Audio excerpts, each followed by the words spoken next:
On today's episode of Let's Talk FGO, prepare you with a lovely pre-game for Servant Summer Festival, or Summer Servant Festival. I actually forget which way around it is. Anyway, it's coming, literally next week, so prepare you. And also, some other stuff. And I want to make a joke about the runtime of the episode, but I feel it's a little too early because I don't know what the runtime will be. Hi, I'm one of your hosts, Omega. With me as always is Lucky. We will be your Dojin Circle for tonight. I hope everyone is enjoying Fate Grand Order, aka prepping for Servant Fest. And while we here at Studio Omega like to bring you the latest in FGO-related news and memes, we will be talking about current and future events with the JP and EA versions of the game, so anyone not wanting spoilers should take care when traveling through the tar. Yes. Yes. But yes, hi, it's the show. We had a wonderful, beautiful live-streamed show last week. If you missed it somehow, you should check that out. It was live. There was a stream. It was a live stream. There was stuff that was on it. There was even secretly some horse girls. Where? Well, you'll just have to come through the stream archive to find out. But we're back with a show that will probably be a little less juicy because we are kind of in that phase, I'm not afraid to say, where we're kind of between the hump. We're in the still a week left of anniversary stuff. I was actually quite surprised at how slowly they're rolling out the rank ups. Like, it took them like...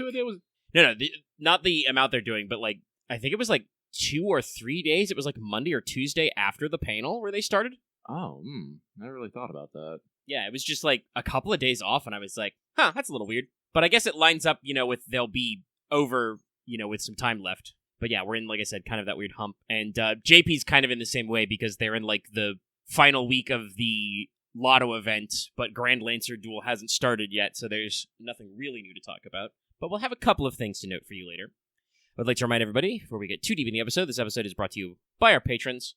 More on that later, towards the end of the show. And thanks to all of our lovely listeners and subscribers, we will now check with my itchy forehead. Hold on. All right, kind of snuck up on me. All right, now we'll check out who's your favorite Kohai. Mesh. Senpai, 起きてください. Because it is time for Wake the Fuck Up Senpai, our regular segment for pro tips. I don't actually have a really in-depth pro tip. I just want to let everybody know. Hey, the other night, last night when we were recording, but by the time this goes live, it'll have been a couple nights ago, there was a wee tiny little bit of emergency maintenance. Actually, I think there was multiple emergency maintenances throughout the night. Ooh, did we go down a couple of times? Interesting. I believe so. I only know about the one right at server reset, which was down for about an hour. Did have the TBD on it, so yeah, not exactly sure what was going on. Okay, there was also one earlier. Okay, so yeah, as of right now, the compensation for that hasn't been passed out, but it's very interesting. There was a data update when I logged in earlier today, so don't know if that's like had a little bit of unplanned maintenance to preload some summer stuff or what. But I think it was actually last week when we were talking about kind of, updates to the game and where it is that, like, as an app and as like, the back end, FGO is remarkably stable these days, years, months, etc. There were often times when maintenance would be extended, and there were times when, you couldn't get in at all. Specifically talking about Anniversary, right? It used to be so bad that you couldn't log into the game for like 30 minutes after Anniversary dropped because of just the server overload. But just a little thing to be aware of. Like I said, right now we haven't gotten any compensation, so I don't know if they've announced it or not, but that may not be true by the time this goes live to public. But if you did get compensation and you're wondering what the heck it was for, it was a little bit of maintenance. Something happened. But that means let's move on to Records of the Throne, our regular Achivo topic. I'll start us off. Ash Smile Protected, got her the 10-10-10. Those were all LB6 mats, that was no problem. And also had more than enough free EXPs from all this stuff going on to get the Smiles Protected on MHXA and Saber Deer Mode as well, who were my ride-alongs as well. Cool. Nothing very different from me. I'm just going to say ditto on the Ash. Load 90, 10-10-10. Very fun. But with that, Lucky's gonna take the reins real quick, and we're gonna, pull this horse around to not all the world's evil, but damn close. So, a couple people have asked this in the mailbag, I noticed already, but, Lucky has hopefully temporarily lost his FGO account. Probably temporarily. Happens to people. I like how Chad assumes that I haven't actually done anything. But, no. So right now I am temporarily FGO-less, which does suck because I was actually working quite hard on making sure that my rank up numbers didn't go up. I was actually starting to work on interludes, rank ups, free quests, and I was clearing up some old like event quests that I just had lying around. And so it's a very much a bummer that I was like getting my energy back for the FGO as we live in summer, and then this happened. It was a very stupid mistake. I was working on optimizing my Android emulator on PC. I use LD Player, and I accidentally hit the clear data button. And if you don't know, FGO is very dumb. And then the fact that they do not actually store your user data server side, they store your user data. Your username is stored on your phone. There's actually a very specific files that contains you, for lack of a better word. And if you delete those, they have a copy of your like account data, obviously, but like you said, it's not a two-way street. Yeah, it's what you have to get a bind code normally. I have to be efficient because the last time I was inefficient with this Android emulator, it ended up bloating from 25 gigs to 120 gigs. Yeah, you gotta be careful. So I gotta be careful with that. So, like I said, I've already sent in my support ticket. I answered a lot of questions. I pulled up my Google Play receipts, threw those in there. So all things considered, I should probably get my account back. It's just I'm hoping rather for sooner rather than later, because we are in the anniversary thing. There are rewards that I am missing. Yeah. Obviously, we're coming up on a weekend, but hopefully. Also, genuinely don't know like where customer support is based. I don't know. That is very true now that I think about it. I don't know. Account recovery, because the servers physically, I believe, even for EN, are in Japan. So, like, they might have to call, like, somebody might have to check the server logs in Japan. So, I don't know. I also hope you get it back fast. Like you said, a couple of people did comment on it in Mailbag later, which we can, refer back to earlier. I know because I told you to post the Mailbag first. I got in here with any of the patrons. I was like, by the way, it's Friday again. I know that's freaky, because I had that same thought myself. I was like, what are we doing today? Oh, shit, it's Friday. But it was definitely like, I read that and I was like, oh, shit. Like, gives me anxiety. Oh, yeah. It's like, I understand that FGO is going to end one day and all this money I've spent on it will just, vanish like chiralium on the wind, but it's just one of those things of like, I'm not ready for that day to be today. It will end on its terms, and even knowing when it's ending will be different. Actually, that reminds me. If you have anything else to say about this is a tangent. Nah, not really. Okay. Change it away, man. I'll fire off.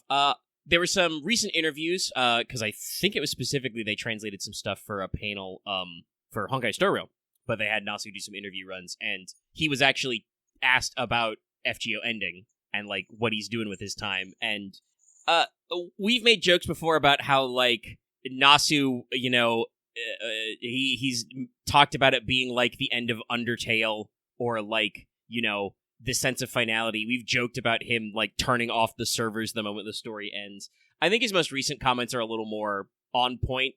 He specifically related that he had an experience as a child, which is very interesting to our crew, because he was talking about playing Final Fantasy IV. But he said that he finished as a young man. He finished Final Fantasy IV, and he felt this kind of sense of like, how do I go on? Because like it was over. You can't go back.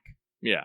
So he says that for the FGO audience, he's not necessarily trying to create that feeling, but he wants to make it you feel satisfied with the ending, so that you don't have that experience of being like, how do I go on with life? More of like yeah, we did it. That's done now.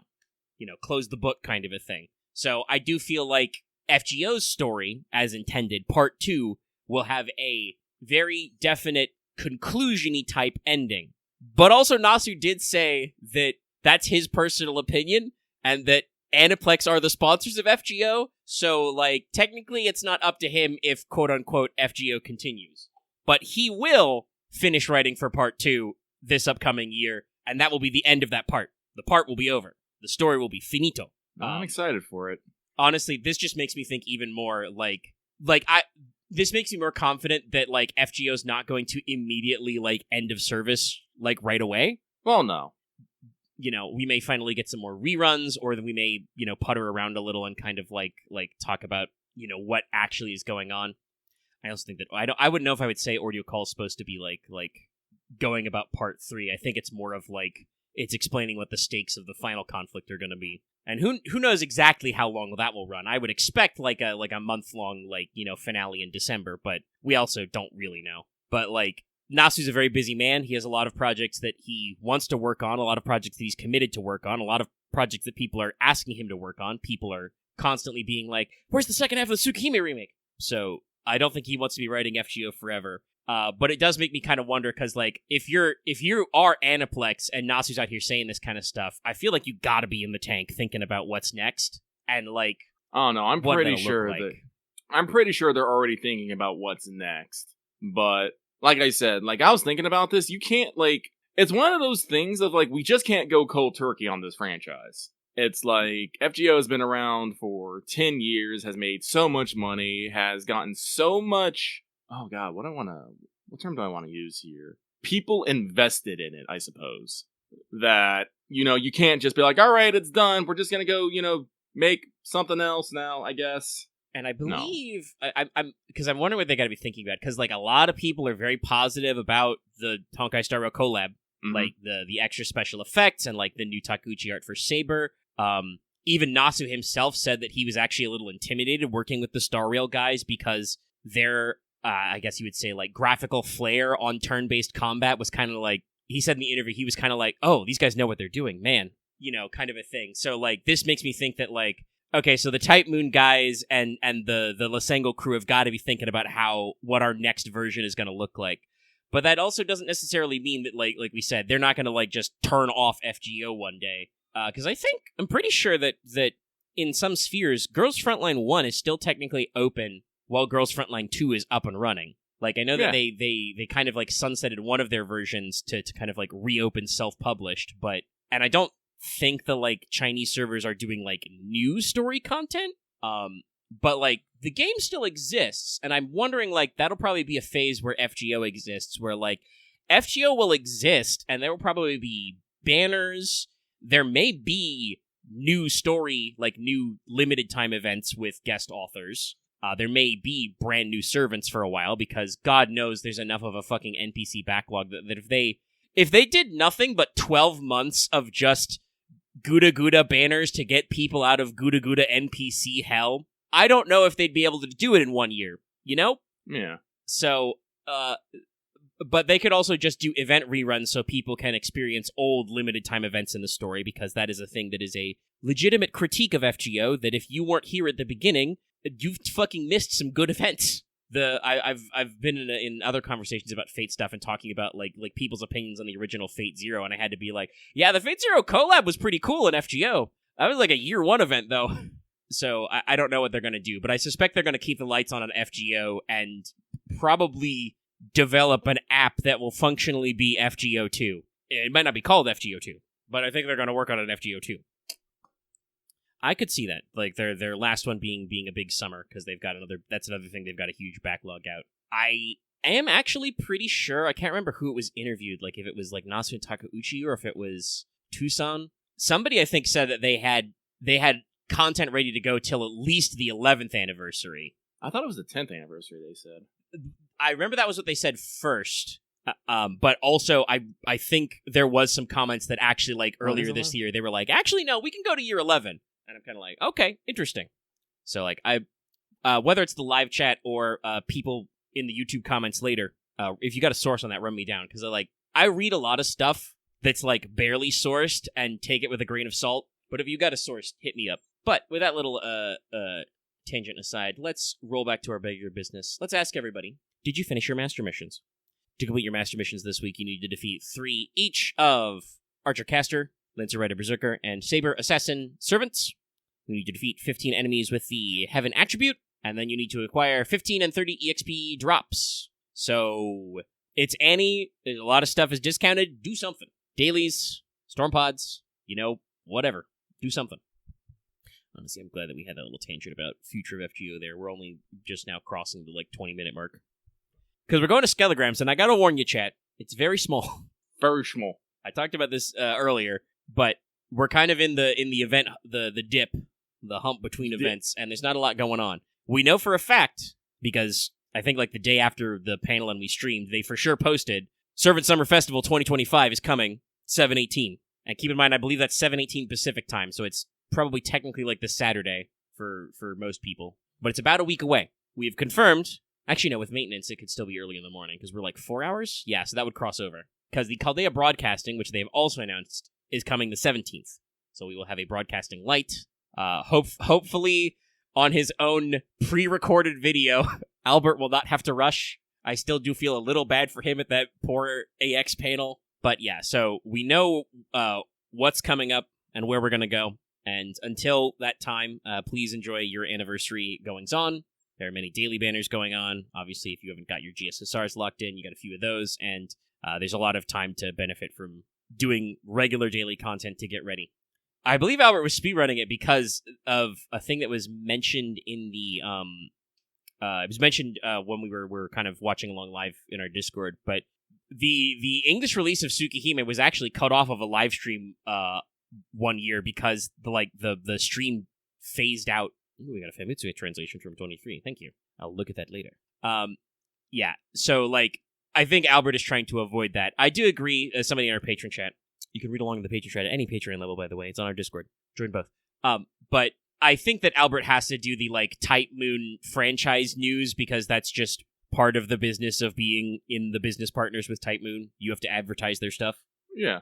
So, and it is, I believe the FGO panel is branded as, the Type Moon franchises, even if technically we haven't had a lot of motion in Type Moon lately. This is another thing where it's I do actually kind of hope Nasu, puts FGO in a position where he says it's done and he doesn't need to come back to it.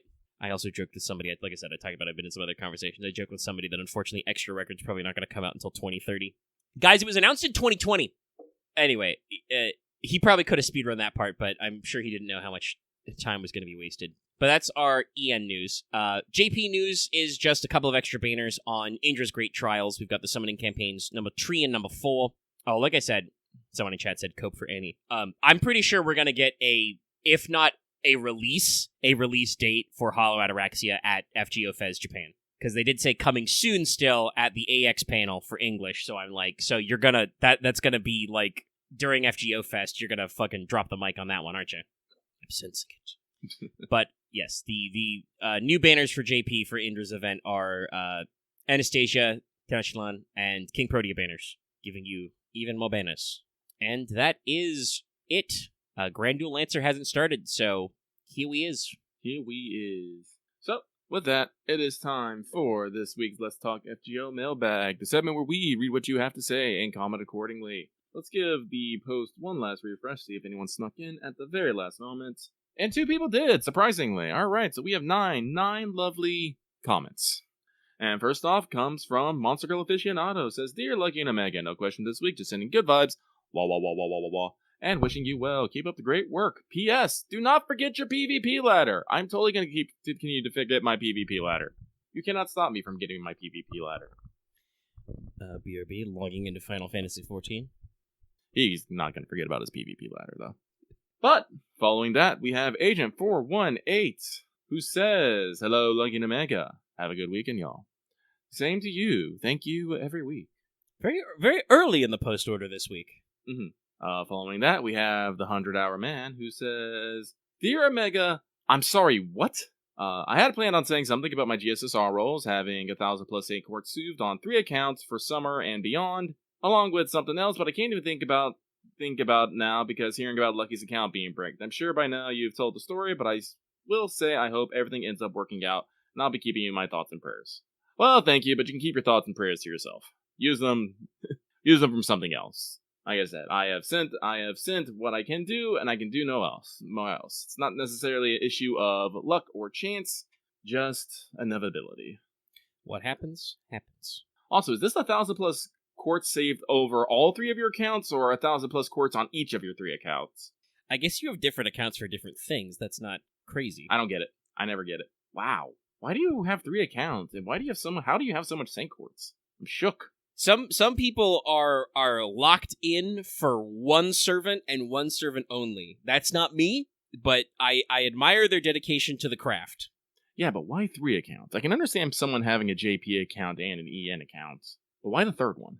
Yeah, I'm also alt-itis is another thing that I don't know about keeping track of. Though I guess we've talked about how like your data is stored on one device, so depending on things, if you had multiple devices to play FGO. That's an interesting angle I didn't think about, having an alt that's not through story content, so you can relive story content as it happens. Because that is kind of you can reread story chapters, but battles and, map animations, I genuinely actually should double check, but I don't think you can relive, the OST map transitions for LB6 anymore. No, I guess that's a thing, but nah, I don't think they're gonna do that. That sounds like way too much work. But also, I'm one of those people. That I say you can only play a game for the first time and whatnot. So if you've already gone through LB6, I've experienced it. I may forget some details, but it is indelibly carved upon my soul. So, but whatever works for you. If you got the time and inclination, I do not understand how one would not get burnt out doing the same thing thrice-fold, though. So with that, though, we will move on. This next one comes from Every Day is Race Day. Hey, true. There'd be a lot of horse girl racing. Howdy, Lucky and Meg. I hope your week is going well, although Lucky's mention of bricking his FGO account does not sound the most pleasant. It is the opposite of most pleasant. It is the most foul. My question for this week is for you. Who is your favorite horse girl, since now we have Global Uma Musume? I haven't rolled her yet because I'm waiting on my roll, but I am vibrating for Agnes Tachyon. I want my mad scientist horse girl, but I have been having a lot of fun with current meme horse Haru Urara, and I want a Rhyshore because she is a sweet bean. I also think there's some horse girls coming up that I probably like, but that's in the future. I don't know how that's going to turn out. I'm not actively playing Uma Musume, but I do enjoy the memes, so it's probably got to be either the unrepentant shitposting of Gold Ship or Haru Urara is also a very, very fun story. Because Haru's owner is on Twitter, so. Oh yeah, no, there's been a lot of support coming out for Haru Urara recently. People actually dug up an old ESPN special on Haru Urara too. The shining star of losers everywhere. And it's become my firm belief that that horse continuing to lose saved Japan in the early 2000s. I just retweeted it, but I saw apparently there was a fucking Jeopardy question about her in 2004. Yeah, no, it's a 20-minute ESPN special where they just highlight a particular moment in sports history. They're actually really, really cool, and I love the production around them. Yeah, that's always a neat little concept. I'll see if I can find it. I think I posted it. But yes, I know that Haru Urara's owner has posted straight up instructions for how you can support her by buying her grass to eat. Let me see if I can go find the link to. But it is funny that both Gold Ship and Haru Urara are still they're retired, but are still not that long ago enough that they're both still alive, which makes it funnier. Yeah, and they're horses that were not sent to the slaughterhouse. That's actually it's a little dark, but I will say that was an interesting thing I heard. That because Uma Musume is global now, there's a big explosion of crossover culture. Mm-hmm. Obviously, in the English speaking world, we have the euphemism, the analogy, which is also was not a euphemism, but sending them to the glue factory. That's not what happens to horses in Japan. Instead, you can get horse sashimi. So the equivalent conversation is saying, you're going to eat that horse. Okay, I found it. Yeah, how long is this? Yeah, it's about 20 minutes. The video's embedded in the link. I don't know if it'll necessarily play properly here, but I'll share the Haru Urara story with everyone. Yeah, no, but Uma Musume has inspired a lot of people to look into Japan's horse racing scene and its history, and a lot of the little stuff in there, which I think is great. It's gone to the point that certain Japanese communities have reached out to the global team, talking about other things and promoting festivals and, other horses and stuff too. Which, personally, I think is great. I think this is what the internet is made for. Connecting people and, connecting people and sharing cultures. That's what we're supposed to do with it. Yeah. Anywho, we're going to move on from that. This next one comes from the Tyrant King who paid the price for his Ash through Saber and Honkai Star Rail. Question, hey guys, with the 10th anniversary for FGO, would there be any quality of life that you would like to see, or would you rather have saved for FGO 2? Also, now that Fate and Honkai Star Rail collab has officially started, would you want a relic system similar to the Holo games and FGO 2? Anyway, that's it for me. Sending good vibes your way, and hope you have a great evening. No, I do not want a fucking MiHoYo relic system in fucking Fate. Rolling craft horrible. Isn't bad enough. No.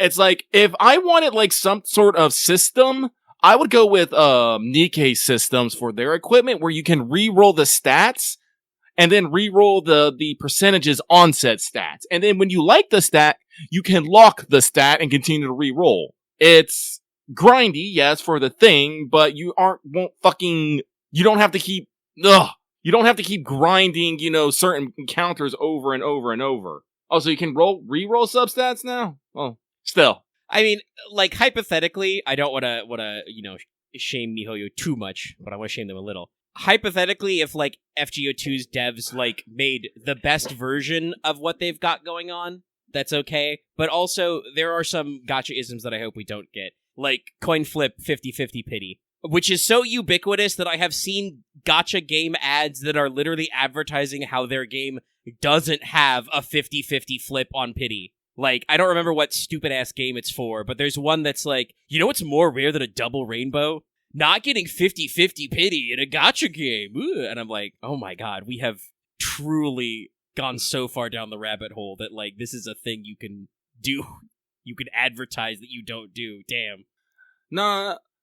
Blue Archive's equipment system is too simple, unfortunately. That's the thing. Just get the equipment and leveling up is nice, but then you are wholly dependent on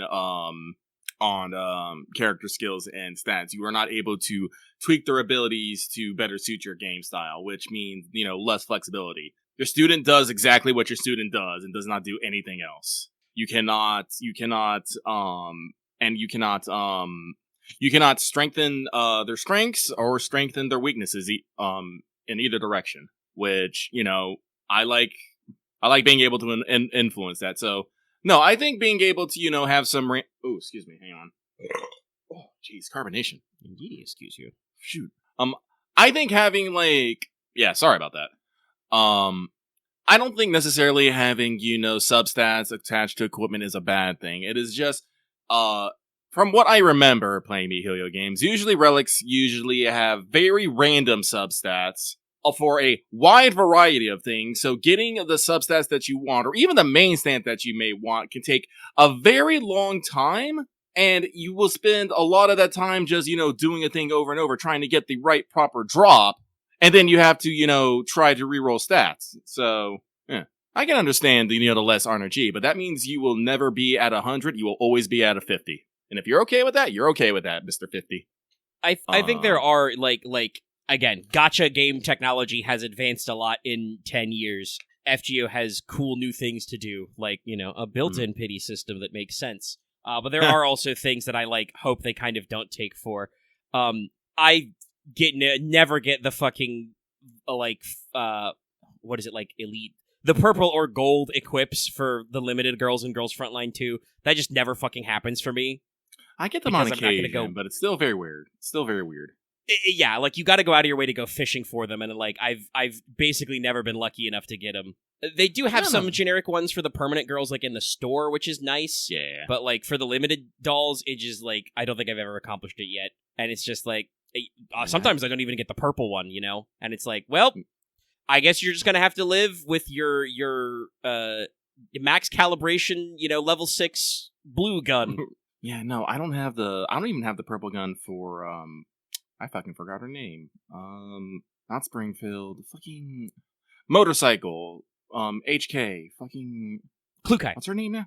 Klukai, yeah. Yeah, I don't have the purple guns for Klukai or Springfield right now, and it's bothering me. Klukai gets what she deserves because her name is Klukai.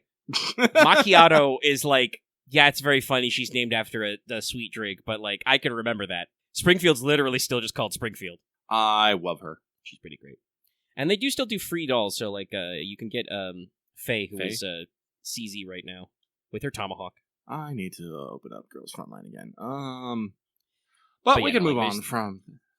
Yeah, I don't know if they asked the specific question about like the relic system, but talking about like other quality of lives. There's a couple of weird things, like literally just today when you were asking about getting some friends together to add to your like info for customer support. I thought like, man, I can lock friends. That's cool. I can't filter by locked friends though. So like finding a specific friend who is locked is hard. That'd be nice if there was a way to, like, the friends list needs a bit more filters in general. That's like I think the last place where there's not really like a lot of extra filters, you know. So moving on, this next one comes from Beans. Dear Lucky Omega, no question, just work, just felt like making you say the word beans. Anyway, have a good week and sending good vibes your way. Wah wah wah wah wah wah wah. Especially because it seems like you might need them. Don't worry, Lucky had a fucking pizza of sadness. Nah, broke my diet. Absolutely what I would do. That's literally stress eating, but also like totally understandable. Luckily, I only ate half the pizza, so I am not. And if I don't eat anything else for the rest of the day, I will not fuck up my calorie intake. Probably gonna have to work out a little bit harder than usual later, but it's okay. I'm gonna have to work out just as hard tomorrow too when I eat the other half of the pizza. I didn't get my usual like big fat thick pan pizza. I actually went for a thin pizza and went a little bit lighter on things. So I wouldn't say it's healthy, but it is less dense, which is important. I mean, you know, you've employed self-control, a thing that you say you've struggled with about exactly pizzas before. Yes, no. So I think also might be helpful that my stomach is probably smaller now, as I have not been eating as much. So when I was actually reaching that halfway point, I'm all like, oh god, no, I'm actually getting like full. Not the full of all like, I could keep eating. Just the full of like, I might be sick if I keep eating. So that helps. Yeah, that's always a little rough when you're eating good food and you're like, man, this food's good. And then you're like, oh, I shouldn't eat more of it though. Nope. So I put it away in the fridge and I will have it tomorrow. So moving on, this next one comes from Gahulian God, who says, a question I had last week during this live stream, but do you think we'll get as unlucky with this year's summers as Japan was 2 years ago? There's a reply here. Hint, hint. Gonna go down. Australia fires. Well, I'm gonna be real. I don't remember this. I vaguely remember that something happened, but I don't actually remember what happened. So I'm probably just gonna say, probably not. Oh, that was the last one. Huh. I wasn't even paying attention. We powered through this 9, yeah. Yeah, I guess we did. That puts me in a very awkward space. We're doing Onsal here, so it takes a little bit. Also, yes, if everybody is wondering, you may have heard my duty pop earlier. Yes, I did log into FF14 when I was reminded, and I'm trying to do my daily front lines. Well, I can vamp a little bit. I'll talk about the situation on my account bounding. So basically what I had to do was unfortunately, I didn't think this is something that they probably need. I think they also probably need to work on their, FGO needs to work on their, support also as well. There's no, like direct, like, you know, hey, support us if you need help with X things. You gotta, manually email them, which personally, I'm gonna say it's not great. Yeah. Glad they don't have like a weird AI chatbot on the side of the website all the time, but dedicated, like, click this email for support and like auto open kind of a thing, or here's a backend service to submit a support ticket. Yeah, like some sort of ticket system I think they need. Just because I'm never entirely sure if because basically I followed a guide, because guess what? I'm not the only one that lost my ticket. So, people have put the guide's little stuff and I followed it and it was okay. But sorry. Lucky's having a moment. Lucky is also doing something on this side, and it's probably more stressful than what Omega is doing. I'll say it. Yeah, we just got clowned on. That wasn't really that stressful. Oh. We just got our asses clown kicked. Shoes. But I followed a guide, and, I had to answer a bunch of questions, showed some proof of my account. I grabbed people. It's like, hey, I'm on anyone's friend list. Will you tell me my master level and, some other information? Got a lot of people, asking about, talking about, who's on whose friend list. It's how why Mega got that thing about being on sorting by friends stuff. Realized that I should probably like actually put my friend code out there and actually grab people that is in our Discord. We got a lot of people there. People like to help each other out. But there was a lot of questions that I'm just like, unless I had access to my account, I'm not sure I'd be able to answer this. Like, God, sorry, I'm just trying to think of some of the questions. Yeah, like, I haven't had to do it because I'm a paranoid, anxious person, so I have my my bind codes like double backed up, triple checked, and still experience immense fear every time I've had to transfer FGO. But I've heard it's a very thorough process they put you through. Like they like some things I feel like I should know off the top of my head. Like, who's my current favorite right now? I'm like, I don't know. Like, who's in your main party right now? Lucky's just like, I don't know. How many rare prisms do you have? What servants do you have? Fuck ton? Who, how many grails have you used? I'm like, Yeah, obviously, because this process is a little chaotic, it could be much easier if there was an intrinsic form of account binding, but we don't have that in EN. You can actually bind accounts in JP, but I believe, as was said in our Discord, it's linked to Aniplex JP's website, so at the very least, that means they would have to design that stuff in English. But they want to make it so, somebody can't steal your account. It's true. But also need a way to get it. Luckily, I do believe I've heard that posting receipts is a pretty surefire way to get it done relatively fast. Oh, yeah. No, I basically posted all the receipts that I got from rolling for Ash, since that was my most recent purchase. So I'm expecting, that's why I said, like, I don't have any, like, concerns that I'm not going to get my coin back. I'm more concerned about how long it's going to take. That's the concern. Because I got shit to do in FGO, y'all. Do we have shit to do? We have shit to do. Also, I assume what you're doing involves delivering packages. Yeah, Watchers, I hate them. Yeah, why are they looking at me? We hear a little bit of the squealy squeak. It's because they do that. I do not consent to be being looked at. Please avert thy gaze. Your eyes are invading my personal sense of space. Yeah, they're bad about that. But it's okay. I've logged out of FGO. What is with people in sending me into PT infested zones to, fucking spite me? Stop that! Well, it's the lone commander needs to know that you're a cool dude who doesn't afraid of anything. Yeah, no, he's just masking for the fact that he's too scared to go get his fucking shit back, so he sent the first random person who showed up to do it. I actually don't know if he's too scared more than he doesn't want to. You'll see a little bit when you finish with him. Death Stranding is a game series, and Death Stranding 2 does not necessarily do anything about this, where you often only find out why people are annoyed at you way after they have been annoyed at you. And it's just like, can you just tell me why we're doing this ahead of time, man? This is gonna be great for my stealth score, though. Where am I? I'm going the wrong ass direction. It's okay. Yeah, that play. Literally, I got that guy to level 5, and I'm like, I'm never going on this mountain again. It sucks here. I hate it. I'm not coming back. Anyway, like I said, I've logged out of almost said FGO of FF14. So we are at 2 positions in the free talk after the mailbag, which is we have the summer festival pregame, and also we are going to do Fan Servant Friday. That is a thing that didn't happen yet. Technically, should have done it last time. It was an absolute mea culpa, but I didn't bring it up, even though I knew about it, because my only answer is just, because I was getting ready for the live stream and stuff, I completely forgot that to double check on it and didn't have it written ahead of time, which was not good, because you guys, as in the patrons who voted for it, picked a new guy who I had not completely written. So Fanservant Friday today will be Henry Avery, who is the same person as Henry Avery, but apparently Avery is more, historically attested, but it's also one of those things where, English is weird, so, some sources write his name as Henry Avery, and it's not wrong. It's just they can't quite decide on what's the proper vowel. But yes, that, Henry Avery, which I've written now as my notes as Henry Avery, was voted for, so that'll be the pick. So, where do we want to start? Do we want to start with a pregame, or do we want to do Fanservant Friday? Do the pregame. Okay.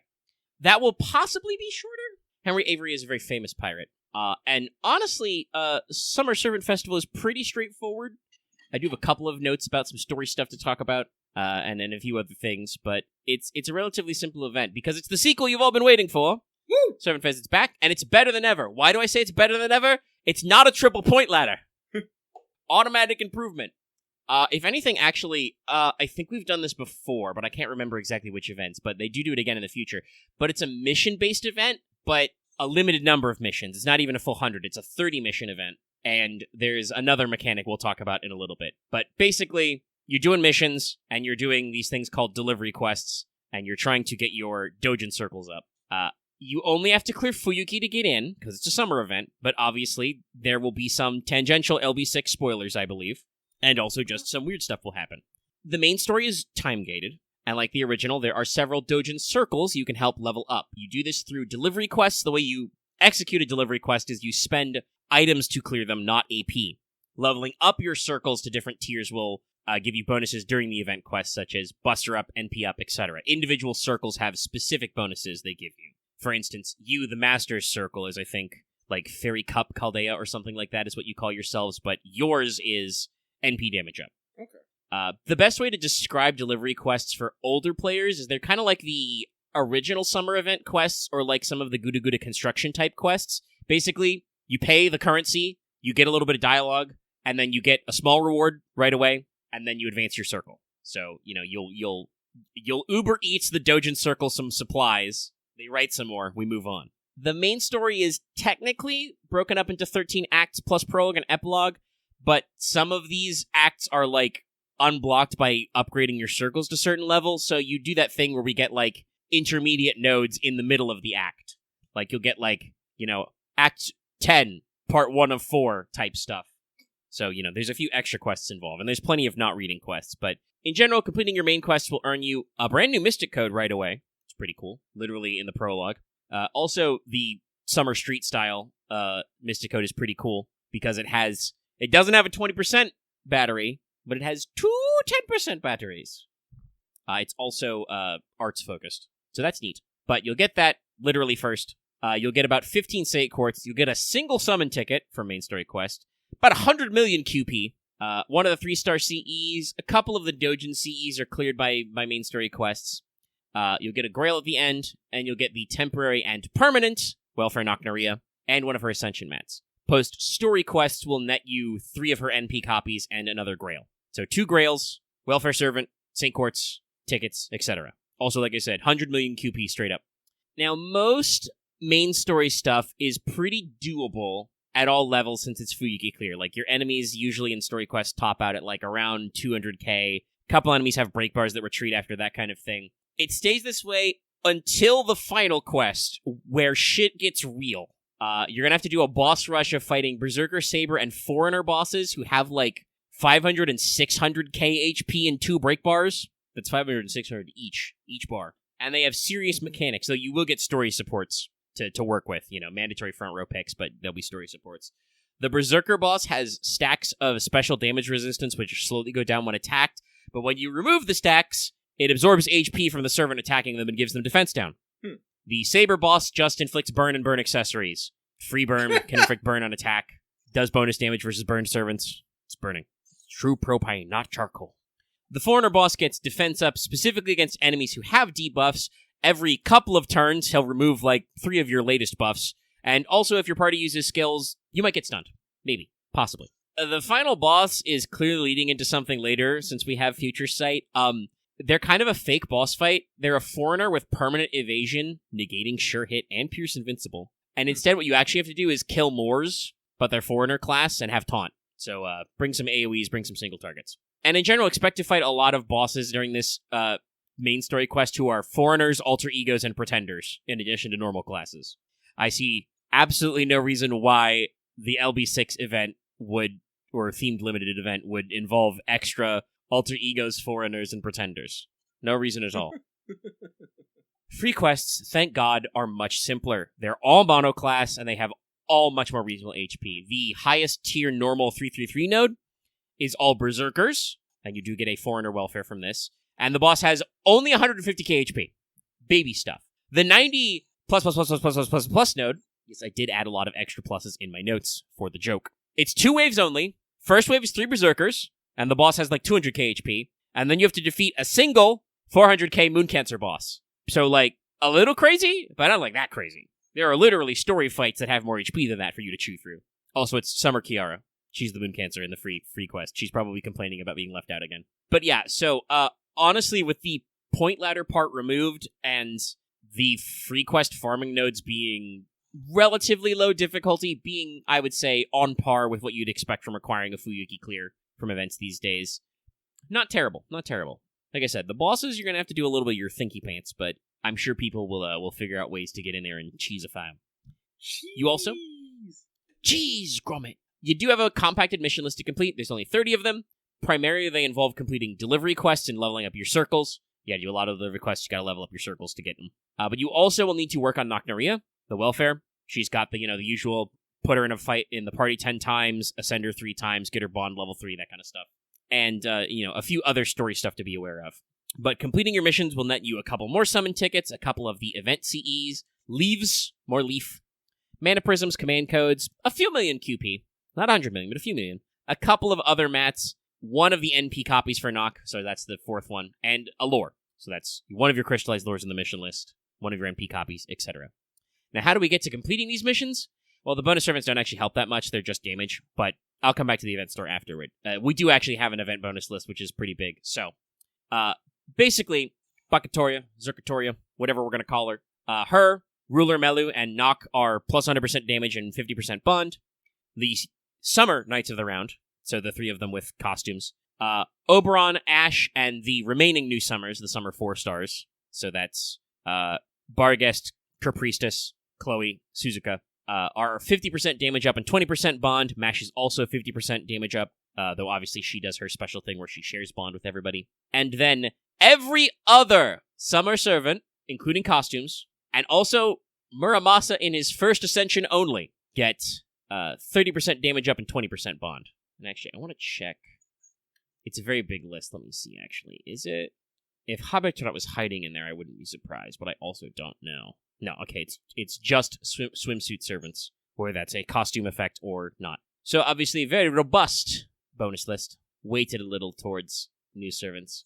Sorry, it's just the art they use for the bonus list is all the servants in either their swimsuit costumes. So just I forgot what the card art for Oberon's summer costume does. He just has such a giant shading grin. No, it's not. Here, chat. Look at this. Look at this guy. Look at this asshole. Look at those abs.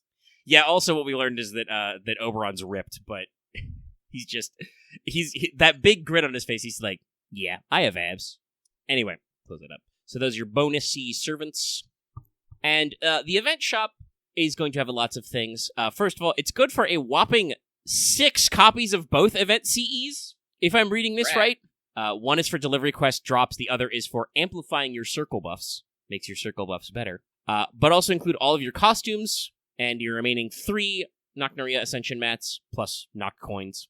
Has your usual EXPs and foes, has mats like Eternal Ice, Seashells, Gears, Dust, Scale Bottles, Feathers, Lenugos, Talons, Obsidians, Ether Photons, Spirit Roots, Eggs, also Archer Rider Berserker statues, and 2 lures.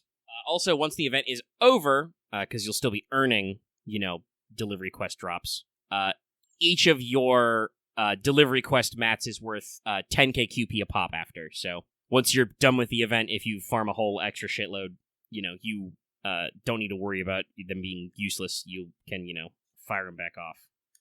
So, actually, that's right. There's a sub-bullet point. Dojin CEs are back. When you complete your certain levels of your Dojin Circle, you will unlock new CEs. They're pretty good, but these also improve some number of that currency, the delivery quest currency when equipped. So, it's hopefully going to snowball where you start, earning a little, but as you unlock the higher level free quests and you get more event CEs, whether that's the Circle CEs or the new shit, you get to go through all of them. And as usual for summer, there will be an astonishing amount of banners. Summon banner number 1 will be Bakatoria, Summer Chloe, Suzuka.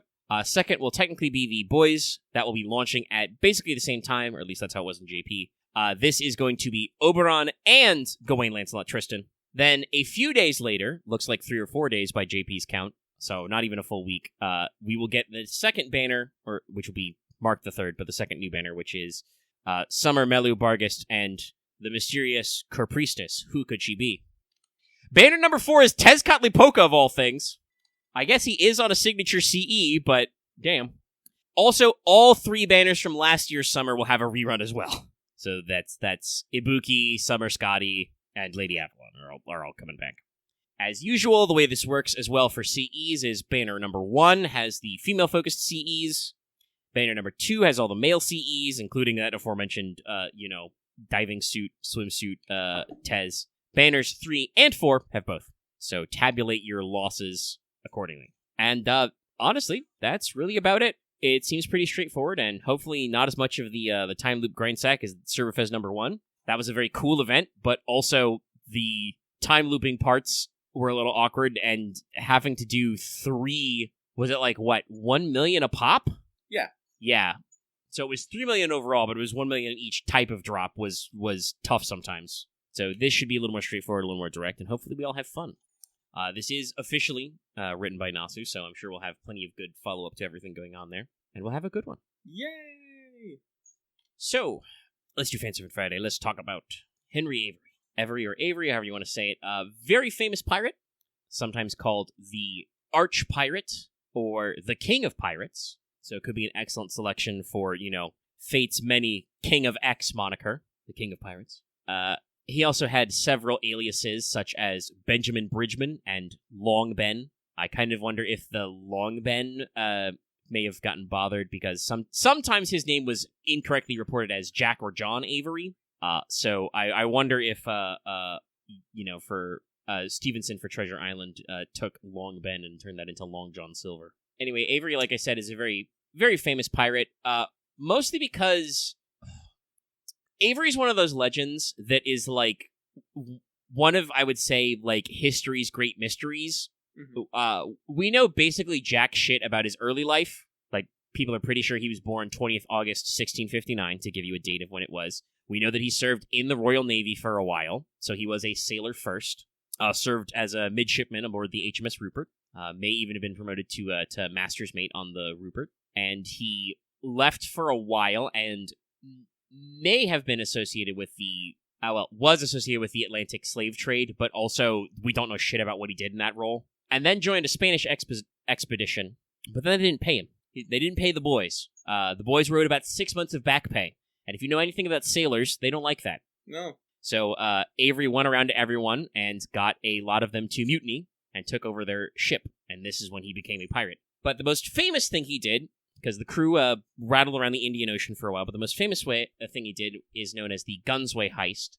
Technically the capture of the Grand Mughal fleet, or the capture of the Ganj I Sawai, which is usually romanized as Gunsway. If you don't know, the Mughal Empire was the then very current, very large Indian empire.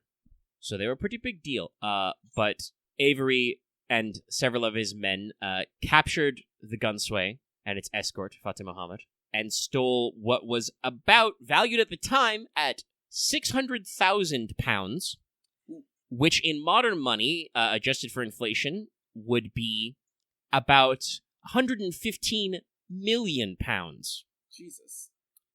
This wealth in gemstones and precious metals was then, at least according to history, divided evenly among the participating pirate crews. Everyone was paid their share. And then Henry Avery fucked off and was never heard from again. The Gunsway's treasure was never recovered in full. Some of Avery's crew were, like, individually captured, like, returning to America and stuff. But Avery, boated to Jamaica, sold his boat, fucking bounced. There are some accounts that he retired to his hometown of Devon and, was basically swindled out of his money. The local merchants did not pay him a fair price for the gems he had. But there's no evidence of that. There's no, reports. So he just vanished. Started what may be the world's first ever global manhunt. The British government issued a bounty, which the total between the British government and the East India Company was over 1,000 pounds prize for his capture, and so was probably the world's first worldwide manhunt. Wow.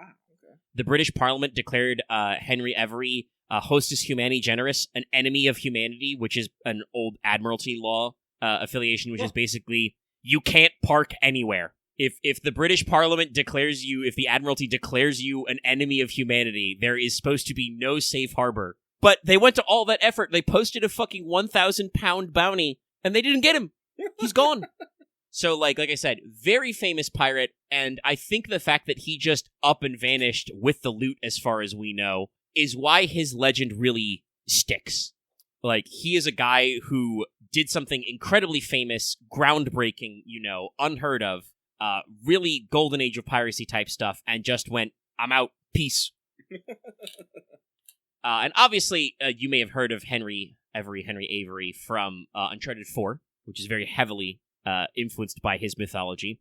I do kind of wonder if the slightly different common spellings they used, using Avery instead of Every, and using Libertalia instead of the slightly more common Libertatia, was like, were we trying to scoot around some stuff? Or was they just decided to go with the slightly less common spellings to, go their own way? I don't know. But as a pirate, Henry Every as a writer, you might make arguments for, he technically, did some cutlass fighting, so you could go saber, you could maybe go archer, because he, was known to use muskets, but most of our historical pirates are writers, because they have a mount, and certainly Henry Avery does have a appropriately named ship, which could probably be famous enough to be its own noble phantasm, because his boys captured a ship made by the Spanish known as Charles II. When they captured it, they decided to rechristen it the Fancy. So the boys were sailing around the Indian Ocean on the Fancy. But Henry Avery, writer, alignment, chaotic evil. Several pirates we have are chaotic evil because they are inherently chaotic. They are anti-order. Avery did, write a declaration and send it to, everywhere in England, which is basically just hey, I've stolen a Spanish ship. I am not an enemy of the English or Dutch, but if you come at me, I have 150 boys who are bound to seek our fortunes. As I mentioned before, the English government did not honor the letter he wrote. But like I said, he talk shit, get hit. He didn't actually get hit, but he was out here slinging. But yeah, most of our pirates are some form of chaotic, including a lot of them are chaotic evil. And obviously, if you're thinking it from a D&D point, you're like, wow, that seems extreme. But no, technically pirates are probably chaotic evil. They're definitely not lawful, and most of them don't do good things. I feel like, especially in D&D community, when you think D&D, everyone thinks chaotic evil is I eat babies. And it's I don't think Henry Avery ever ate a baby, but he did some things that we do not think are cool. Yeah. Taking the gunsway was apparently very brutal because it was loaded down with not just gold and jewels, but also civilians. And like I said, we don't know what he was doing, but he was involved in the Atlantic slave trade for a couple of years. So he's not a great guy, but some details are also, out there, and servants obviously get a lot of stuff romanticized. Henry Avery is sometimes romanticized as, a noble pirate, one of the cool ones. He, stuck it to the man because they wouldn't pay him, which I do approve. I think it should be more morally acceptable in life that if your boss doesn't pay you for 6 months, you revolt and take everything they own. But sorry, I reminded myself of a very funny skit that came before a Monty Python movie, the Corporate Raider one, where it's the skyscrapers on wheels raiding each other. Very funny skit. I think this guy is going to have some glow-up stuff because, like I said, there's a lot of mystery and a lot of attribution to him, but he was still declared an enemy of humanity, which feels, very bold. But for core stats, you got Strength C, Endurance B, Agility C. It's pretty speedy. Magic Power is D, NP is D. He's not, super magical or special. Luck, EX. Unquantifiably lucky. Something going on with this guy, chat. Crazy stuff. Class skills, Magic Resistance D, Writing E. He is a pirate. He is a writer class, so he should have a little bit of the class skill, but it should not really be, a high level.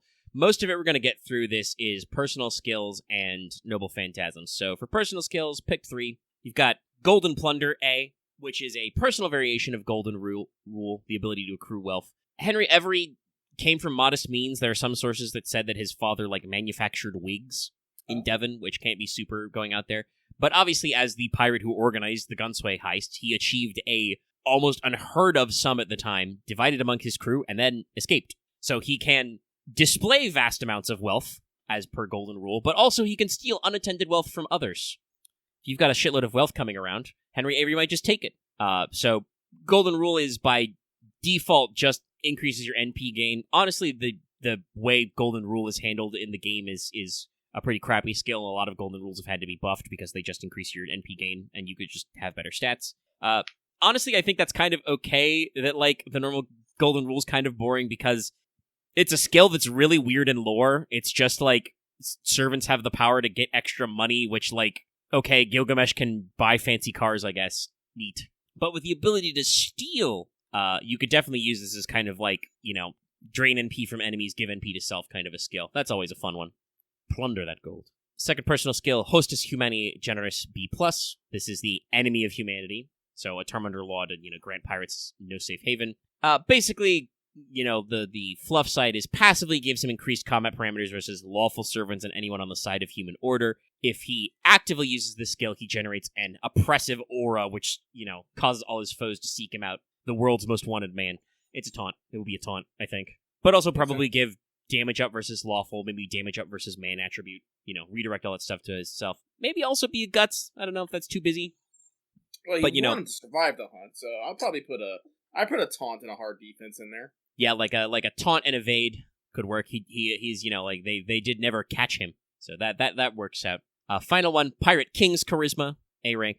So normally pirates and sailors have Voyager of the Storm, which is explicitly a composite skill which combines the effect of writing for boats, the ability to control and command ships, but also charisma and military tactics. However, Henry Avery was sometimes called the King of Pirates, and he was actually well known for his incredible powers of persuasion and leadership. I mentioned before that it was apparently Avery's idea to do the fancy mutiny, and he went around to all the sailors and persuaded most of them, and everybody who went along with it was allowed to leave after. The only person they didn't allow to voluntarily depart was the ship's surgeon, because he was too important to let go. But for him, this is not just a composite skill, but also his charisma naturally is pretty good, so it comes to kind of the forefront. So he has the ability to lead pirates and cause sailors to mutiny to become pirates. A crew led by him could perform the impossible, the Gunsway heist. So probably the normal effects of Voyager of the Storm to give everybody, let's say, 3 turns of, attack up, NP damage up. But also, I like the classic, maybe, double attack up gain for, pirates. Or it could be evil alignment servants. That's probably more generally applicable. But, leading pirates would be cool. Sorry, taking a sip of my water. But also, as a writer, you can have a couple different noble phantasms. That's cool. Honestly, a lot of our, somebody making big money. But, honestly, I feel like for writers, a lot of our pirates have very limited numbers of noble phantasms, but I think Henry Avery could rate a few. First is the Fancy itself, a fancy man of war. He actually refers to the boat as, the fancy man of war. A C++ rank anti-personnel noble phantasm. It's 46-gun man of war, so it's a frigate. It's commanded by his time-during pirate. When the crew was, not given their pay, Avery was serving as first mate. He got everybody together. They named it the Fancy to kind of, reflect their hopeful, better terms. Avery had the ship overhauled. What do they call it? Had the ship careened, so had it rolled up on the beach to scrape all the barnacles off, and also had the superstructure raised to make it lighter and faster. So the Fancy was an incredibly fast ship for its size and number of guns, crewed by, according to Avery's own statements, about 150 men. Obviously, this means that since not only was it exceptionally fast in real life, but also the fact that it basically disappeared means it can be summoned or dismissed with great haste. You could possibly even summon it on land, even because its position is unknown. We never know what happened to the Fancy, so there's nothing saying that it couldn't appear here right now. Avery can use the ship to make quick getaways, but it doesn't have the power to fight a direct battle with larger ship-based noble phantasms. There were the East India Company's very large ships of the line were still a military threat to the Fancy, so they had to avoid them. Again, this could be a primary noble phantasm or could be a support skill to actually call on the Fancy, but I also just like the idea that, we literally don't know what happened to this boat. I think the best theory is that it got sold to, the governor of Jamaica as a bribe, who basically just had all the guns sold off and didn't ask any questions. But we don't know. This boat could be anywhere. It could be in my basement for all you know. It's not in my basement. I live in Florida. We don't have a basement. I'm not even sure this house has a crawl space. But, like I said, there's nothing saying that it can't be out there, so there could be many funny effects you could go with that. But I think the two big ones, one of these would probably have to be captured as a skill, and the other would be your primary Noble Phantasm. First of all, you've got the Gunsway Heist, the Theft of Exceeding Treasure, an A-rank anti-army/anti-navy Noble Phantasm. This is Every's most famous historical exploit. He captured a Mughal treasure fleet headed by the Ganj-e-Sawai, which is often written as the Gunsway. I've already talked about how, the treasure was valued. Historically, this is probably the biggest single score a pirate has ever managed in real life.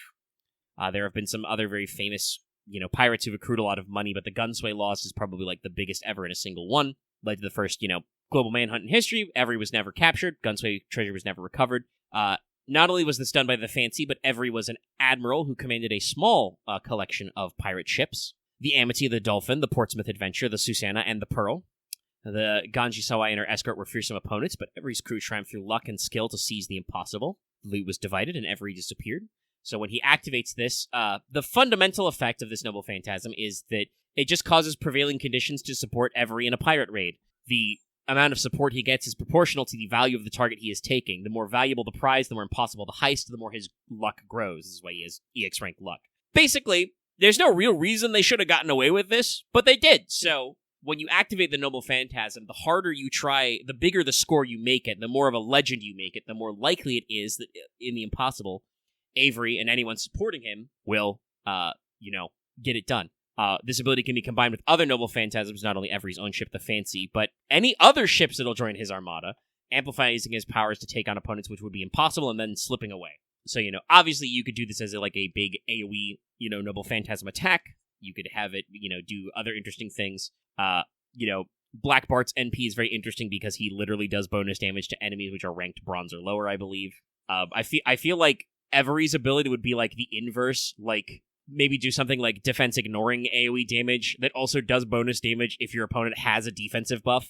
Like, the idea of this Noble Phantasm is it's not just that he summons a ship and shoots at you. Every pirate does that. It's similar to Drake's Golden Wild Hunt mode, where no, you don't understand. This is the act of performing an impossible pirate heist. The harder you try to make it for Henry Avery, the better he is at heisting you. But there's also one more thing which could be considered Noble Phantasm in here, and this is another one that, obviously you might know where I'm going with this if you've played Uncharted 4, but there is actually some historical legend to this as well. This is Libertatia, the fabled pirate Utopia, an EX rank barrier Noble Phantasm. So, most of our scholarship on Every comes from, what is the actual title of the book? It's, yes, Charles Johnson's General History of the Pirates, spelled with a Y. Yeah, that was published in the 1700s. But before that, there were some, accounts written, which were probably fictional, including one which was called The Life and Adventures of Captain John Avery, which is absolutely fiction. It's definitely fake, chat. I want to let you know. This pamphlet, not real. But in it, it claimed that John Avery, who was not his name, but was the famous pirate, ran off with the Mughal emperor's daughter and became a pirate king on Madagascar, where he minted coins with his own face and commanded 400 ships and 15,000 men. What? Yeah, and it was super sensationalist, obviously fake. Something that is, very easy to verify to anybody who actually travels. You could just sail to Madagascar and be like, hey, is a famous pirate a king out here? And they would be like, no. But this was, the first version of his legend.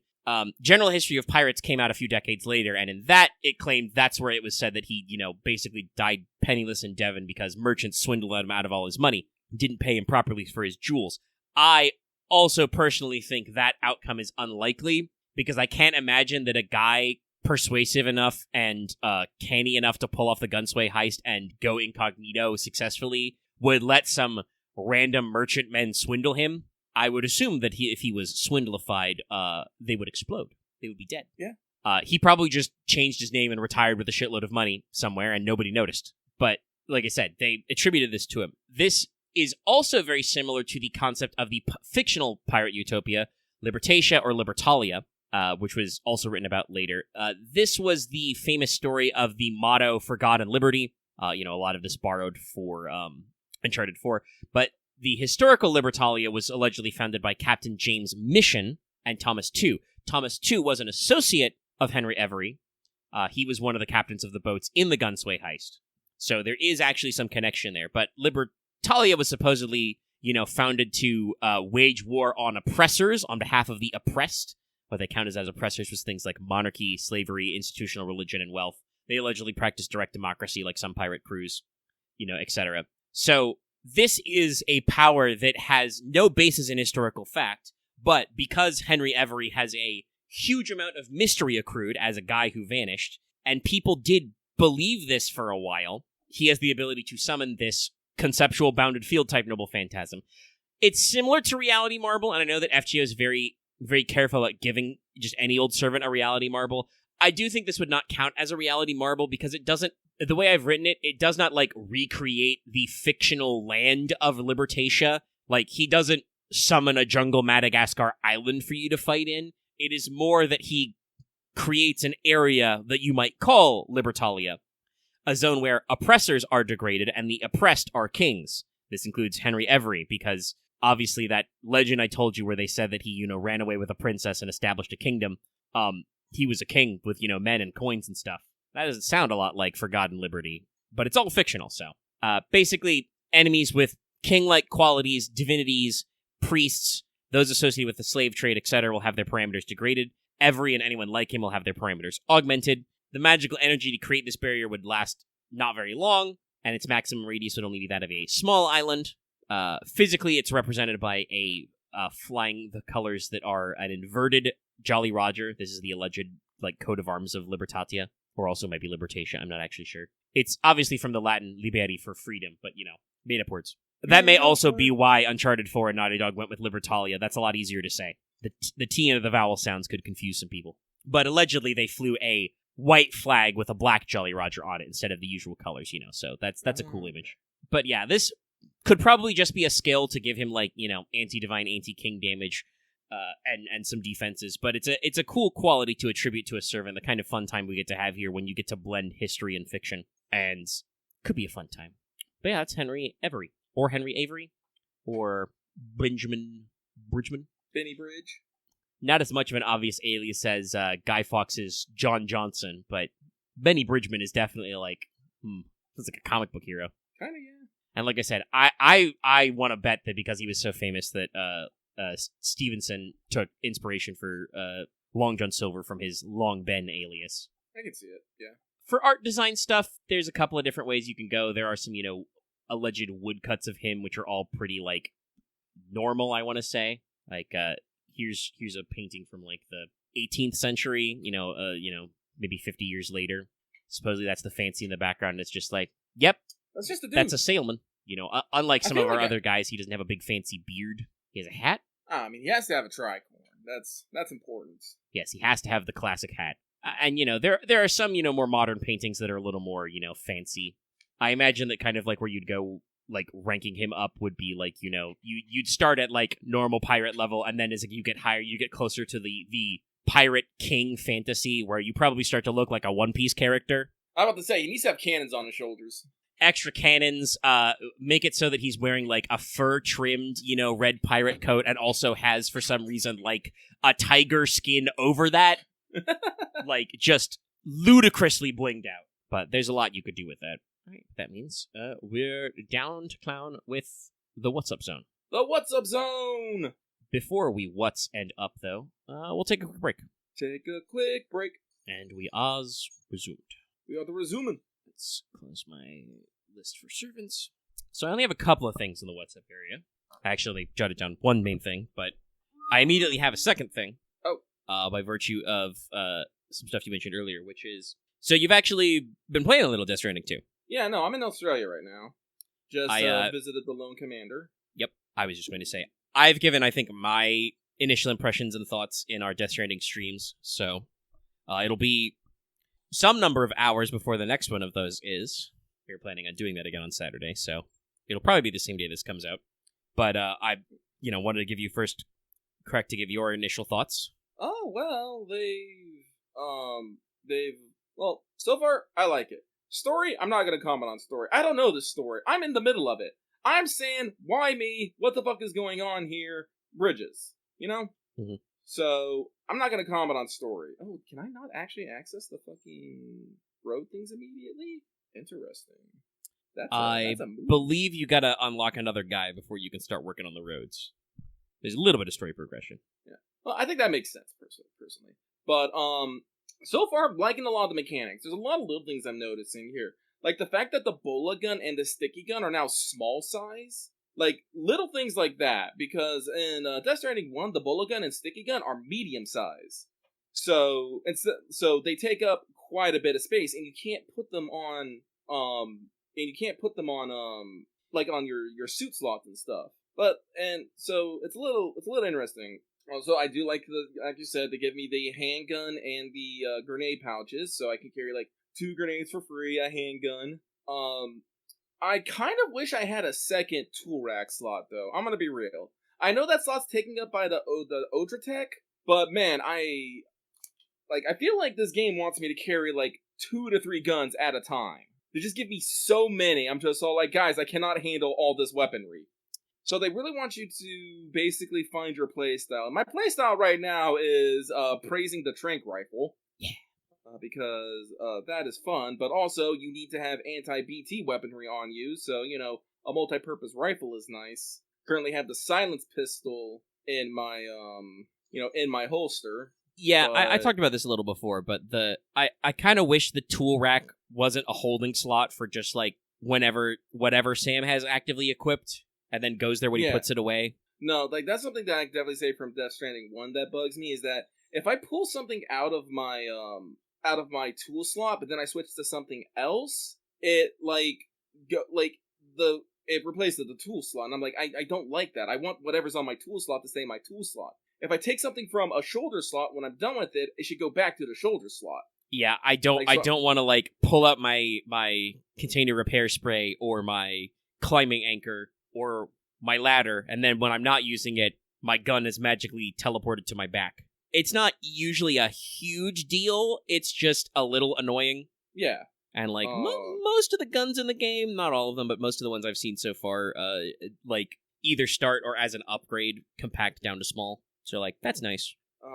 Like, right now, I just pulled out a fucking ladder to see if I can use it to cross this river I'm trying to get past, and nope, so I put it away, and now it's on my tool rack, and now my rifle's on top of my fucking back.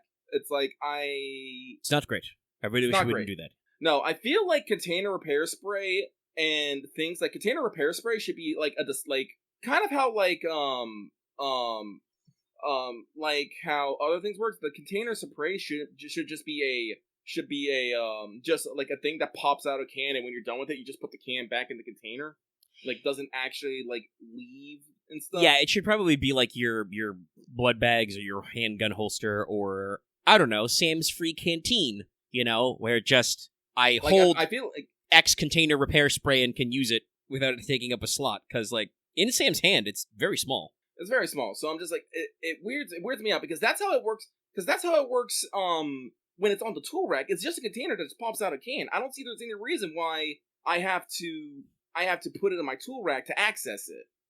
Like, it should just reach up to my shoulder and grab things. With guns, it makes sense because, like, technically when you're not using them on your tool rack, they are in a standardized carrying case, Mm-hmm. So they fit on your backpack, which, if you, like, the first time you equip them, Sam will pull it off his backpack, ditch the fucking case, and, draw it like a cool guy. But, yeah, with container spray, it's like, I don't know what they're doing with all that container. I also don't actually know how we store climbing anchors, but I don't want to fight the game too much on that. But yeah, so there's still a few, like, they're not deal breakers. There are a couple of, like, things that just weren't changed from 1, which are like, oh. No, so I'm just like, yeah. Other things that changed is the control scheme. I'm a little concerned about my playthrough tomorrow. I am just now getting used to using L1 for my Odratech and R1 for my sneak. I'm still not used to throwing hands with, circle? Mm-hmm. And I'm still trying to get used to the D-pad for, like, cargo management and stuff. So it's a little different. Yeah, no, like this game's talking about, you don't have to bring so many weapons, you can just bring a few favorite. My guy, a few implies 3. That is technically correct, yes. So I'm it's just a little easier when you have a truck. Yeah. Well, I do got the Tri-Cruiser, which is cool, and I do like that when you get it and you get a little upgrades, you just get you just have a little bit of extra armor. Like, this progression system, I'm genuinely loving. Like, I like all these little upgrades I get, and they're all from, like, little different resources. Like, I'm getting backpack customizations. Like, I just got the what do they call it? The chiral thing? The chiral thing you put on your backpack. Chiral anti-gravity device, yeah. Thank you. I like that. I like how the grenade pouches, they give you the small spare ammo thing now, which, fits better. I don't have any spare batteries yet, so I'm not, fighting over. I also think that the grid system on the backpack's a little bit better than it was in 1. So far, I don't feel like I'm necessarily fighting it as much, trying to make sure that everything fits properly. Yeah. Seems a bit more streamlined. Patches are sadly still a huge waste of time. Yeah, I feel like patches should just be something I can decorate my fucking uniform with. I should be able to put that, on my shoulder, or, Or even just put them on the backpack under my equipables. But no, they take up space and they require resources. It's a little annoying. It's a little annoying. I guess that's how you can declare you're a hardcore Sam Bridges, because you don't have any backpack upgrades. I'm Sam Hoarder Bridges, and I'm like, yes, I would like extra carry capacity and maybe a little extra battery pack, or I would like to carry many extra bullets. I don't get to carry a lot of tranq rifle rounds, okay? Let's grab that. But no, yeah, I'm glad you like it. That's one thing that I definitely noticed about playing 2 is that, there's, constantly incremental little progression all the time. No, I like that because you have different systems. Like, leveling up your porter stats unlocks things for your, APAS enhancements. APAC enhancements. Yes. But you can also have stats for, leveling up just things you do in the wild. Like, the more you hold your breath, the better you get at holding your breath. The more you bind people with strand, the better you get doing that. The more you use weapons, the better you get used at them, traversing all that stuff. As you play the game, you'll just generally get better just doing stuff that you already do. So we have that progression system. We have the AWOX progression system. Then we have the unlocked progression system, in which you can unlock better versions of certain weapons. But then sometimes you get firmware upgrades without actually having to do anything. Stuff just gets better. I was actually very surprised when the multi-purpose rifle just started off good against humans and machines. But then you get the upgrade that also makes it effective against BTs. And you don't have to, switch between ammo. It's just, the bullet just does that now. I'm just like, oh, that's hella fucking neat. I will say, I think I am a little, I call fucking doubt on that guy that said the fucking blood grenades are better than hematic grenades. I remember I could fucking end a dude with fucking, hematic grenades. I feel like the blood grenades do fucking shit to the fucking, guys. I fought the fucking, the head, the giant BT, I threw 10 blood grenades and I threw 10 blood grenades, went through my entire stock of ammunition on the rifle I had and the machine pistol I had, and I was not able to beat it. I had to scrounge around the field to yeah, the blood grenades level 1 are not very good. I think the main thing that's missing is there's no overcharging them. I guess that's true. I hope that there is a custom hematic grenade equivalent later in the game. I still haven't found it. I don't know. So, that's fun. So, I kind of like how they streamlined the weapons a little bit. The handgun Sulster is very nice, very needed. I don't like the design of it, really, but it's the future. Whatever. Like I said, right now, I got the silence pistol in there because I value stealth. Like I said, the blood pouch is good, ammo seems good. I like a lot of the little things he did, just little upgrades, like being able to combine 2 ladders into a super long ladder. Super fucking great, makes river crossing real easy. I like the fact that you can actually rappel off walls now when you are on the climbing anchor. That's super fucking nice. Sam can even do shit that's crazy, like rappel up. Yeah. I like what they did with the post boxes. You didn't actually mention this, but they actually turned those into, fabrication points.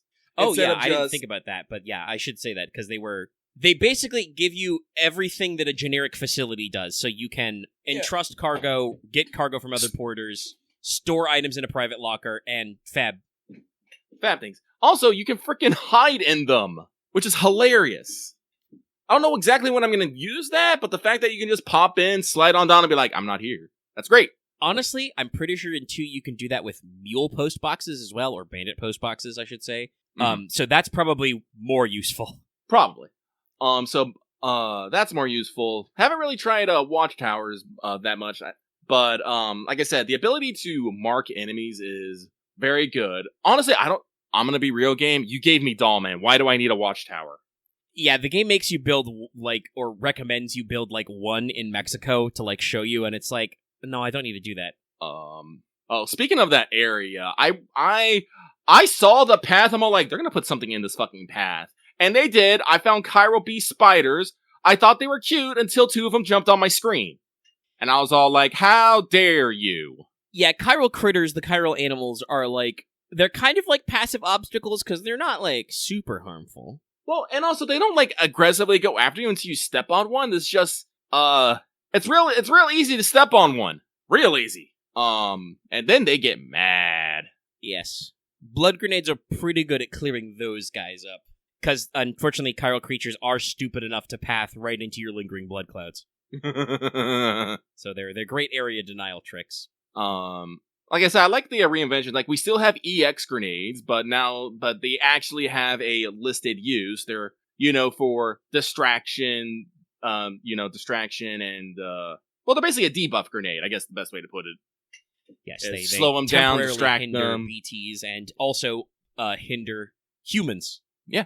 Which, I'm gonna be honest, I'm pretty sure if you hit mules or homodemons in one with an EX grenade, they're probably not happy about it, but I don't know if that actually does anything besides them just being upset you threw a jar of piss at them. Yeah, it worked for Sniper, it works for me. So haven't tried out smoke grenades recently. The rifle, it's a rifle. It's good, it's pretty good. Pistols seem good too. Trank rifle, I love it. I hope I get a silenced version later. If I don't, I'll be okay with that. Like I said, I need to get back to Mexico because I do want to finish that area up so I never have to think about it again. I am playing online. It's even though I have it set to 70, I'm still seeing other person's foot pass, which irritates me. I know some people will be like, why does that bug you, Lucky? And I've explained it on, I think on stream before. It's just that when I'm trying to make a path, seeing everyone's path who comes before me, kind of bums me out. It's this is what other people have done before. I'm not first in this, it's, I do not feel like the individual. I just feel like a part of the whole. And then also sometimes you'll be minding your own business and you'll scanner a footpath and you'll be like, who the fuck? Yeah, who the fuck went this way? Or I'll be in an area and I see 3 different paths going all which ways. I'm all like, wait, which way's the good way? Which way's not just some person going fuck off somewhere? Like I said, all the other things I wouldn't mind. It is literally just the footpaths that bug me. I do think that, I think you mentioned this earlier, I do think that your path is highlighted brighter and the other paths are highlighted, in the online green color, so it's a bit easier to follow my path. And it doesn't look like I have dozens of people on my thing at a time. It looks usually 1 or 2 people, so. Also, my game keeps logging out, and I don't know why. I have seen that before a couple of times. I'm not sure. Yeah, I'm not sure. But, so I'm dealing with that. But, like I said, I enjoy leaving things for other people to find, if other people actually have it on. And I do get, the occasional, hey, this person, fixed your bridge. This person upgraded your bridge. This person used your bridge. And stuff like that. I enjoy that. I am the kind of person, I don't care. If this is your Kern, I'm gonna like your Kern. I don't know nothing about you. Your Kern's getting fuck you. This is your piss mushroom? I'm gonna like your piss mushroom. I do enjoy engaging players in that, but those things don't like I said, those things don't influence necessarily, my playstyle.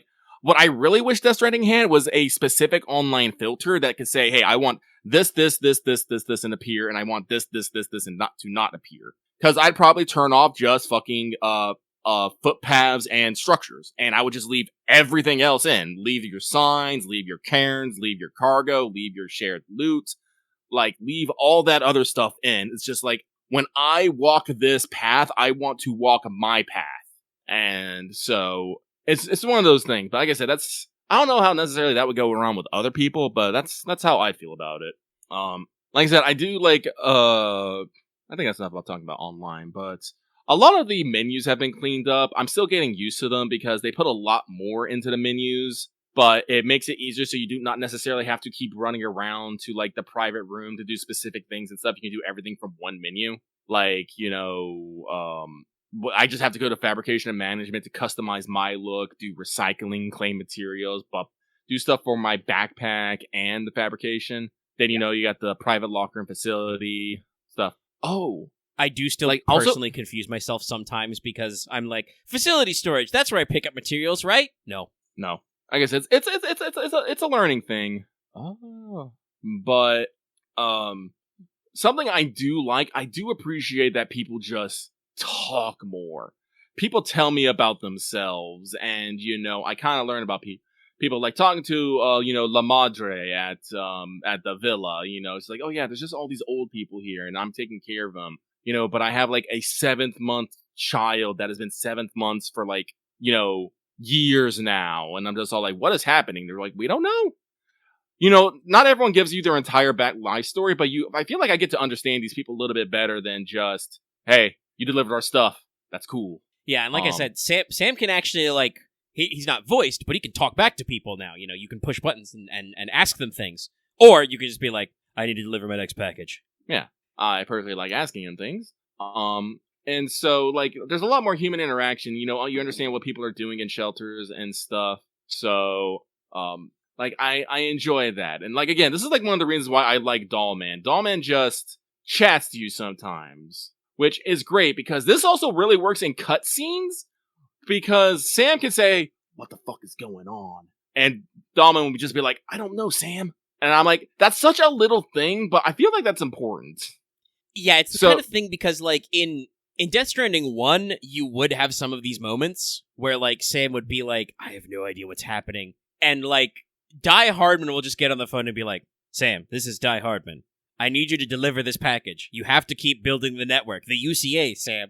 Sir, I need to tell you about the NATO checkpoints. And it's just like, okay, Die, I get it, but also, man, I don't know. I'm seeing some shit, okay? I'm seeing some shit. So Dollman is a creature of positivity. Like, I just got the conversations all like, Sam, in order to use my power, all I need is to have absolute faith in you, which I do. So it's not a problem. I'm like, thank you, Dollman. Yeah, no, like I said, Dollman's a great addition because he's a little concerned because there's some stuff going on when you join the crew. There's some stuff going on. Yep. But also, I'm like, I don't trust Hideo Kojima that this is an open and shut case, so I'll put a pin in that one for later. Yep. I'm not sure what's happening yet, so I'll think thoughts on it later. Like I said, story is happening.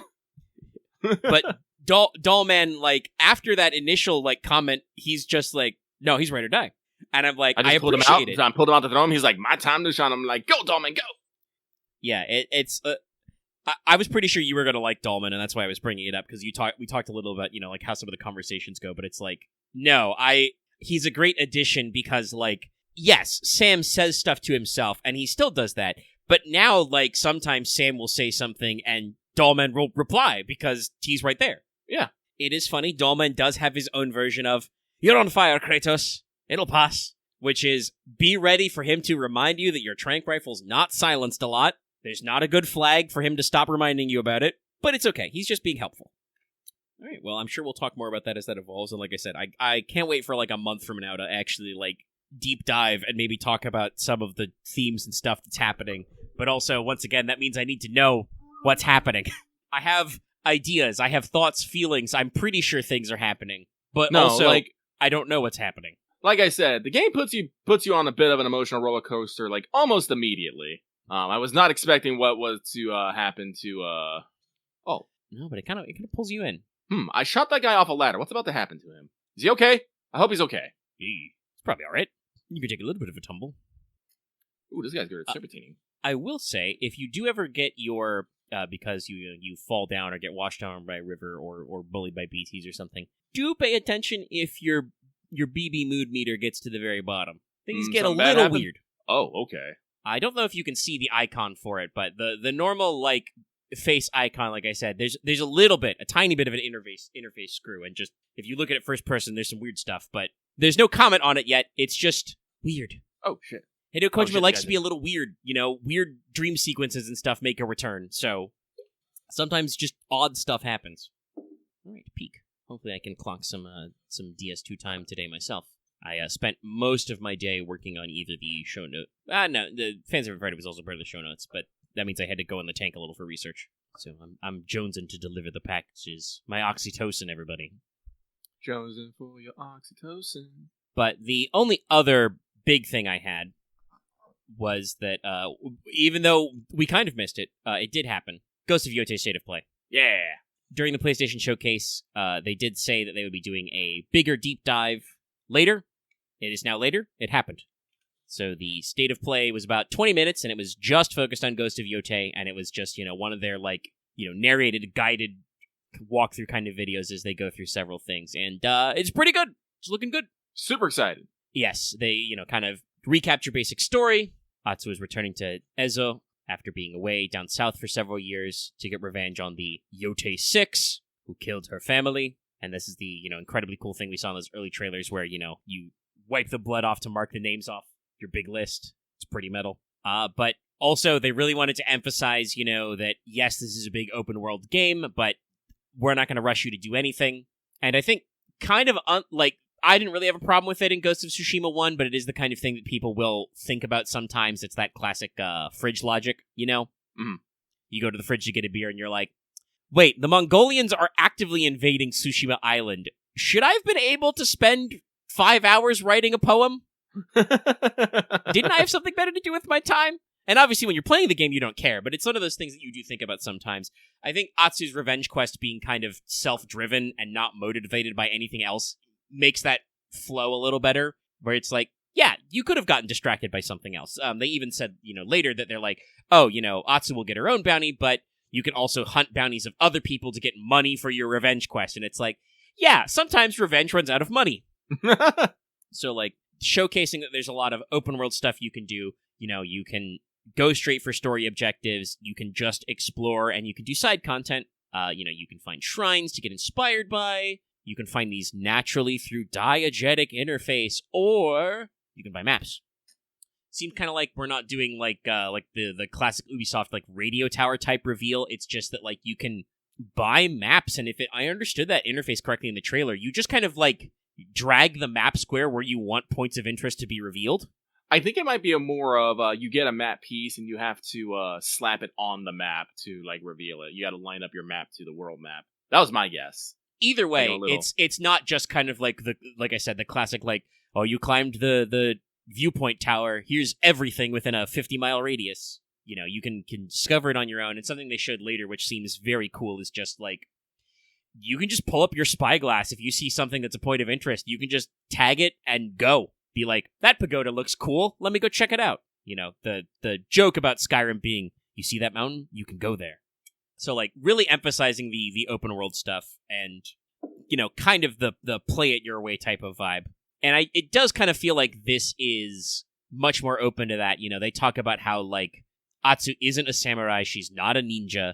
She's just here for revenge. She'll use whatever trick she can. Yeah, so that means that you can do a lot of things that even if you were going down the path where you were choosing not to do very honorable things, Jin had some rules, he had some limits. I think kind of the thing is, Atsu doesn't have any rules.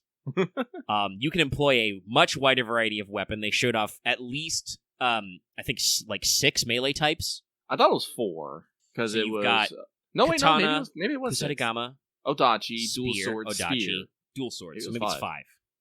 But also, they didn't show the gameplay, but they showed a couple of different ranged options. Yeah, you got the regular bow, the Daikyu, a big-ass bow, and then you have the rifle. Yes, you've got a matchlock. Then I also know they also mentioned kunai, I don't know if it was pepper bombs or smoke bombs, but... Smoke bombs and also blinding powder, I think. That was probably what I was thinking when I thought pepper bombs. Yeah. So other, throwables.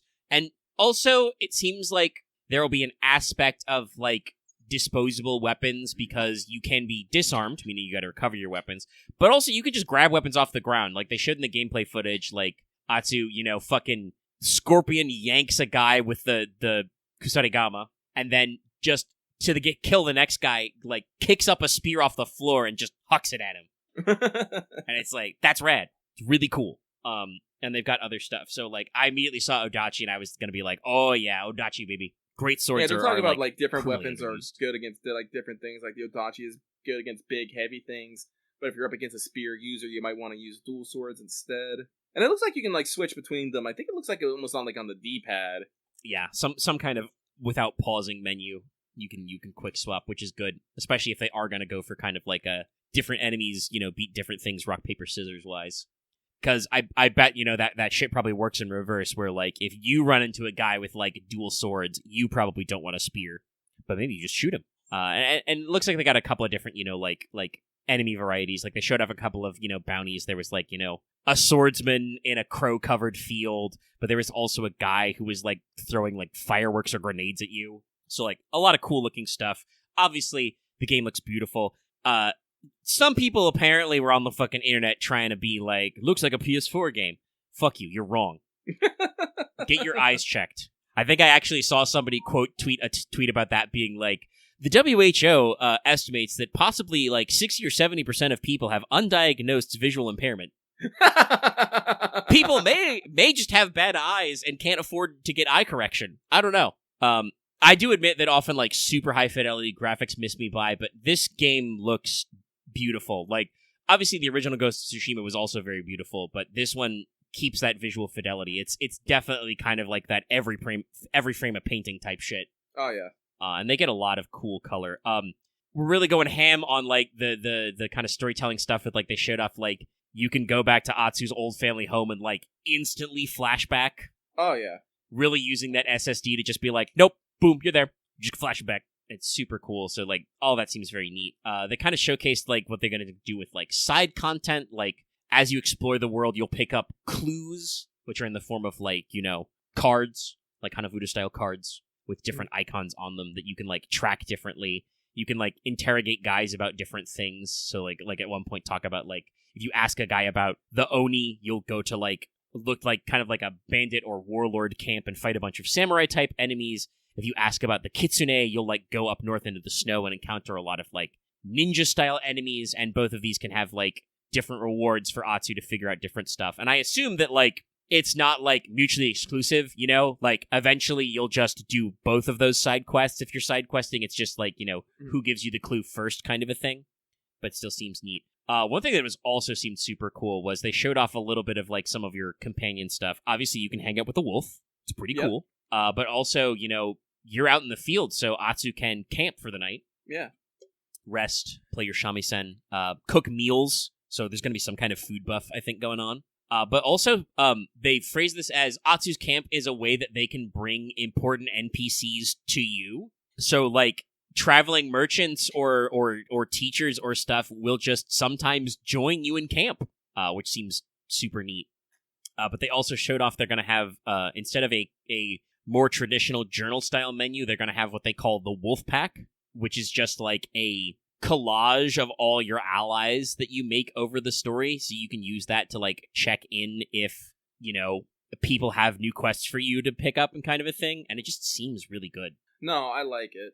Like, I was actually thinking about it, like, me, I like my big open world games, but like there's definitely a point where fatigue starts to set in, because like generally I like Assassin's Creed games. Generally I don't find anything wrong with them. But I will say, like, after a while, it's like, man, I feel like I've been looking at the same kind of scenery for a while. Just been kind of doing the same things for a while. That fatigue sets in. And partly that's my fault, because I'm a person that likes to run around everything, touch everything. I'm like, hey, I'm going to focus now. Story? What's that? And it's one of those things I've always felt like, I feel like some open world games just don't maintain, enough interest in the world, whether through visuals or characters or stuff. And I think that Ghost of Yote is probably gonna like solve that a little bit by just like I really like the campsite and what's called Atsu's wolf pack. People that help her along her journey that might just show up at a camp while you're chilling and stuff. It's just like it makes me feel more immersed in the world, and there's just something about what Sucker Punch does with their world building that just makes everything so vibrant and beautiful. It's just always a joy to run around. Past, trees and full leaves, racing across plains, swaying in the fucking wind. God, that actually, like, reminds me, they actually talk about how they had, they're adding, like, additional modes now. Like, they're coming back, they're going back with the fucking Kurosawa filter, which makes everything black and white, increases the wind everywhere. Yeah, makes it extra windy. And, a lot more blood. But then they also had the was it Miike Takahashi Miike? Director behind 13 Assassins. Actually, he did a lot of stuff. I can't remember. Films, films. but they said, they focus like on that one, like the action camera's way more zoomed in and things get a lot muddier real easier. Yeah, extra mud and blood spray and close in camera in combat mode. Yeah. And then they had the third one, which was Watanabe mode. Yeah, Watanabe mode, which really doesn't do much, but puts a fucking lo-fi hip-hop track over basically the entire game, a la Samurai Champloo. And everyone was going crazy for that. I have a little bit of issue of that because I remember people getting pissy about Assassin's Creed Shadows, and then putting hip-hop in the background of that when Yasuke was fighting. I was like, okay, cool, so it's cool if this guy does it, but not this guy? Well, I mean, I'll point one of that. I do think it is good to point out this kind of thing, but it is a little different because I don't know like what artists, Ubisoft went to with that. Sucker Punch has gotten Shichiro Watanabe, the director of Samurai Champloo, to collab to write some new music for this. So it's like they kind of went to the source, But you're right that it's interesting, but I don't know. Like I don't know what kind of music Ubisoft was using for some of that stuff. This is explicitly they're aiming for like that lo-fi beats kind of vibe.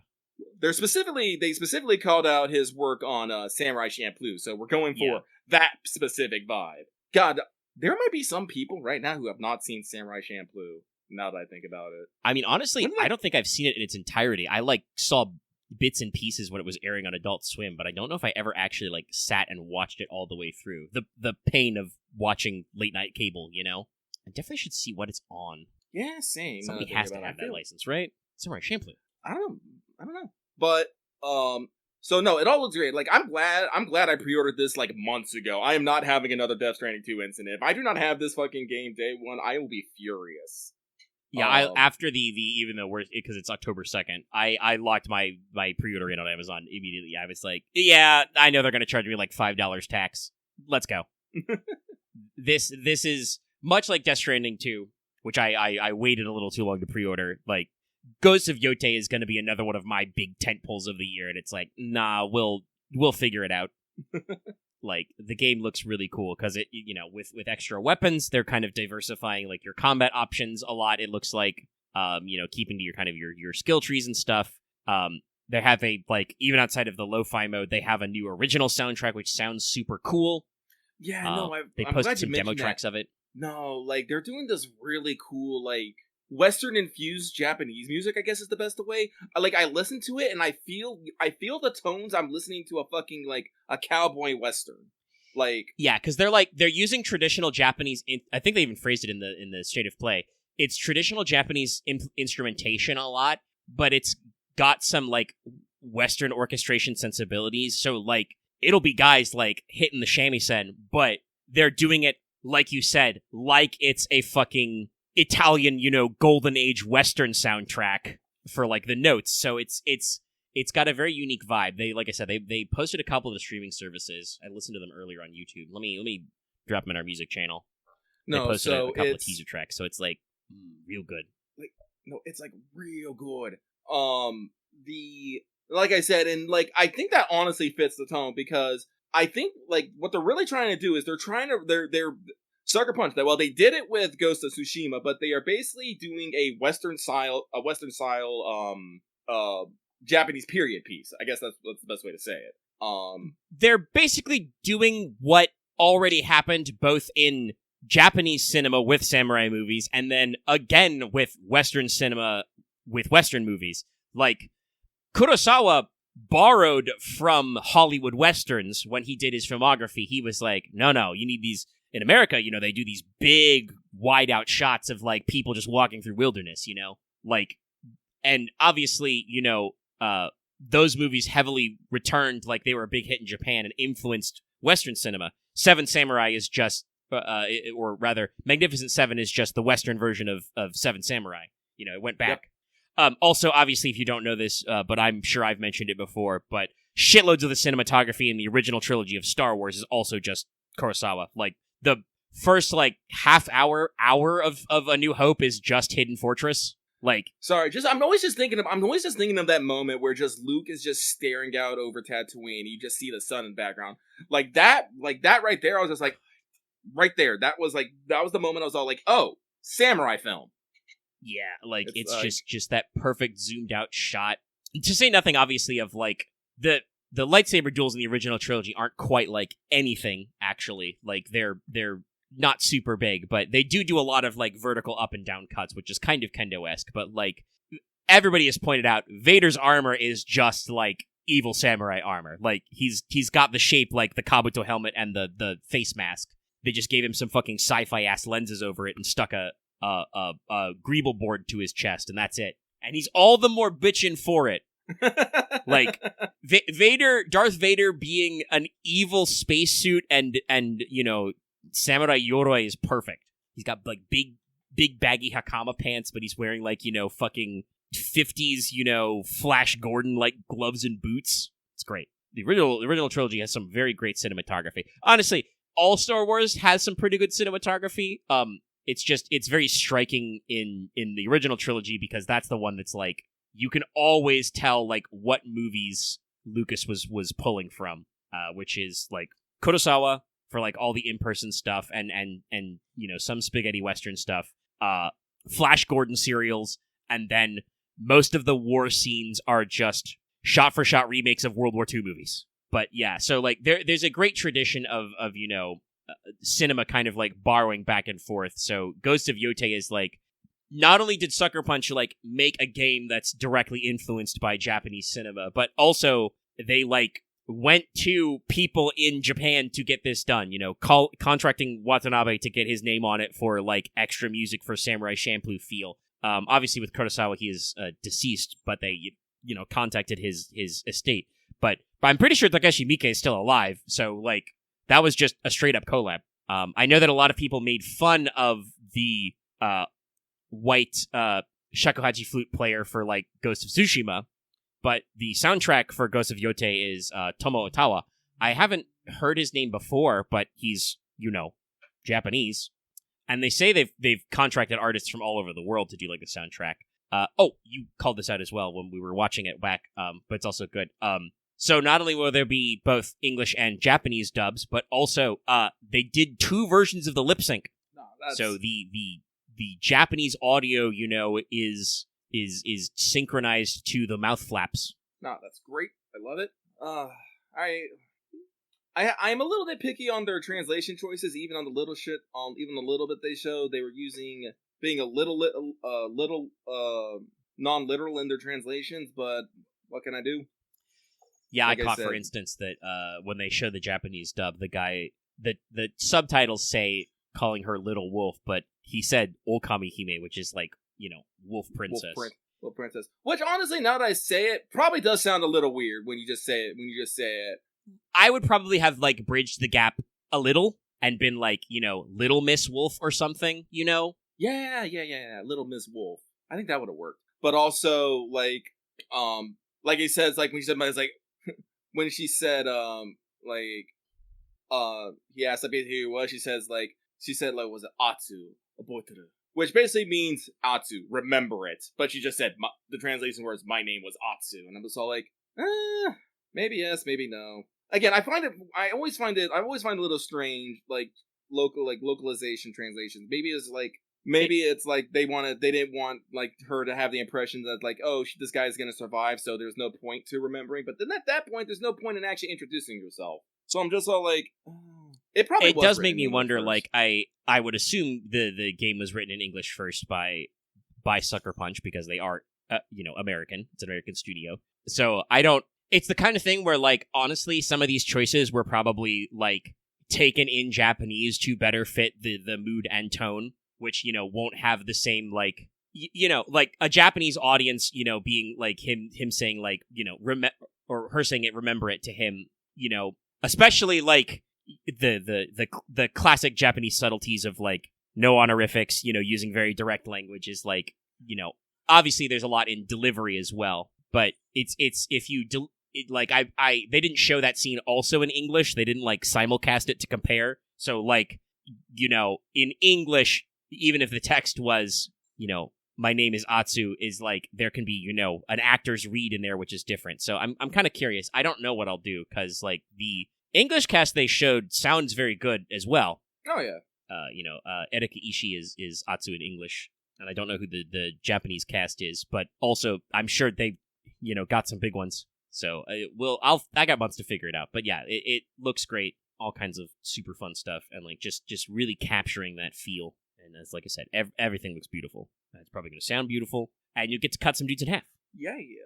I'm pretty sure at one point, not only do you disarm some guys, but you also literally disarm some guys. You fucking Princess Mononoke their hands off. So it's looking good, sounding good, and yeah, it was a good lock in. I don't know if we'll meet Musashi. We're kind of going to the Japanese frontier in Ezo to break it apart. He would be very young. I could see a gag though where like using like the two sword style, somebody says, "Oh, you remind me of someone," and she's like, "Yeah, there was this guy I met, showed me a couple things, shot some guys, ran away." But I don't know. They showed some of the full wolf pack, so like it looks like you're going to accrue a pretty big supporting crew.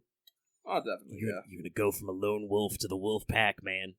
And it's just I'm glad that they did diversify the weapons because like obviously Ghost of Tsushima was very much about the feel of going for the samurai thing, but was also absolutely ahistorical. I think we talked about this in the time frame. So like the like armor and weapons Jin and his friends were using were like not accurate. Like that was still Tsushima.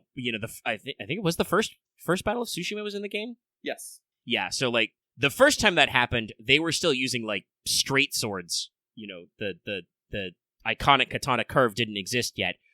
But when you're making a game that looks and feels like a samurai movie, you get props. I think actually they did it correctly in I forget the name of that one anime, but there was a one a few years ago that was I think it was actually about Second Tsushima, but it was similar of like some guys fighting the Mongols, and they all had like the old school style of armor and lots of straight swords, chokoto and the like. But broadening it up means that you can see some tropes you don't usually see. The Odachi is obviously usually often forgotten, but still occasionally remembered because it's a big honking sword. But Atsu using just regular Yari type spears is like, that's something you don't usually see, Yeah.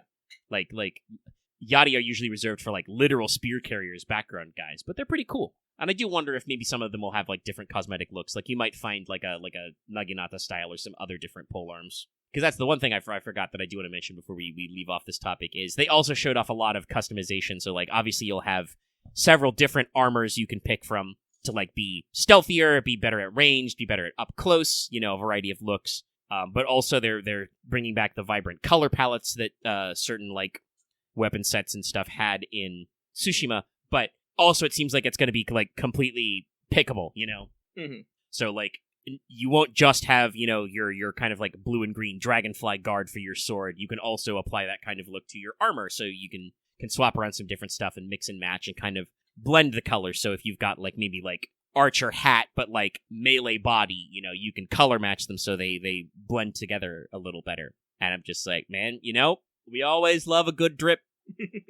You can't be a scary fucking, getting the vengeful ghost legend. Being an Onryo, unless you can look fucking sick. It's true. It is very funny to me, though, that it seems like we're literally calling Atsu an Onryo, an angry ghost, when that was like... It's got to be a case of parallel development, because the first season of Blue-Eyed Samurai came out a couple years ago. I think it was technically before Yotei was announced, but also Yotei was super definitely in development already. Oh, yeah. No, like, Ghost of Yotei coming out, like, it was only announced, like, what was it, late last year? Yeah, let me check, actually. No, it was at Game Awards, wasn't it? Announcement Pretty trailer, sure. September 24th last year. Oh, okay. So almost about a year before it came out. But, yeah, no, it's super exciting. So, no, like, that's a game on be in day one. Don't you guys worry. And hopefully we printed enough copies. But yeah, game's gonna be sick. Game is gonna be sick. Let me go check my email real quick. Oh, they have responded. Hang on, let me check something real quick here. Might be a note to wrap it up on, because that's about all I got. I have mostly spent this week playing Death Stranding 2, watching Lucky play Death Stranding 1, occasionally getting other small stuff in. I haven't even watched the new episode of Dandadan yet. So, people at home, if Lucky doesn't have anything extra to add, we'll probably be winding down here. Nope, I don't have anything extra to add. Sorry, excuse me. Stomach actually growled. Don't think it was audible on mic. Well, like I said, if there's no further updates down there, we'll probably go ahead and outro. Outro. You're working on some stuff. All right. So, hey, If you're watching this video on YouTube, give us a like, leave a comment, subscribe, ring the bell, call to action, do all that stuff. We like it. We appreciate it. You can join our Discord and get some Discord stuff. You can join our channel memberships, get access to membership stuff. And like I said at the front of the show, you consider supporting us on Patreon. You get the audio of the show for as little as $1 a month, and it'd be really cool. And at higher levels, you can get a on-air shout-out like Anna Tarp, Black G, Call Me Zed, Carlos, Dragon, JDV9000, Chris Starlight, Legendary Boss Hunter, Rise of Kenji, Rogue Raven, Trevor, and Varian the Crow. Thank you very much for all of our listeners and supporters. Like I said, especially those patrons with a shout-out. That'll be the Lurch Talk FGO. Yeah. And we'll see you guys next week for probably getting ready for FES descending upon us, or actively upon us. And so, we'll see you next time. Oh, and look out for Death Stranding stream. Almost Death Stranding 2. That's incorrect. Night, everybody.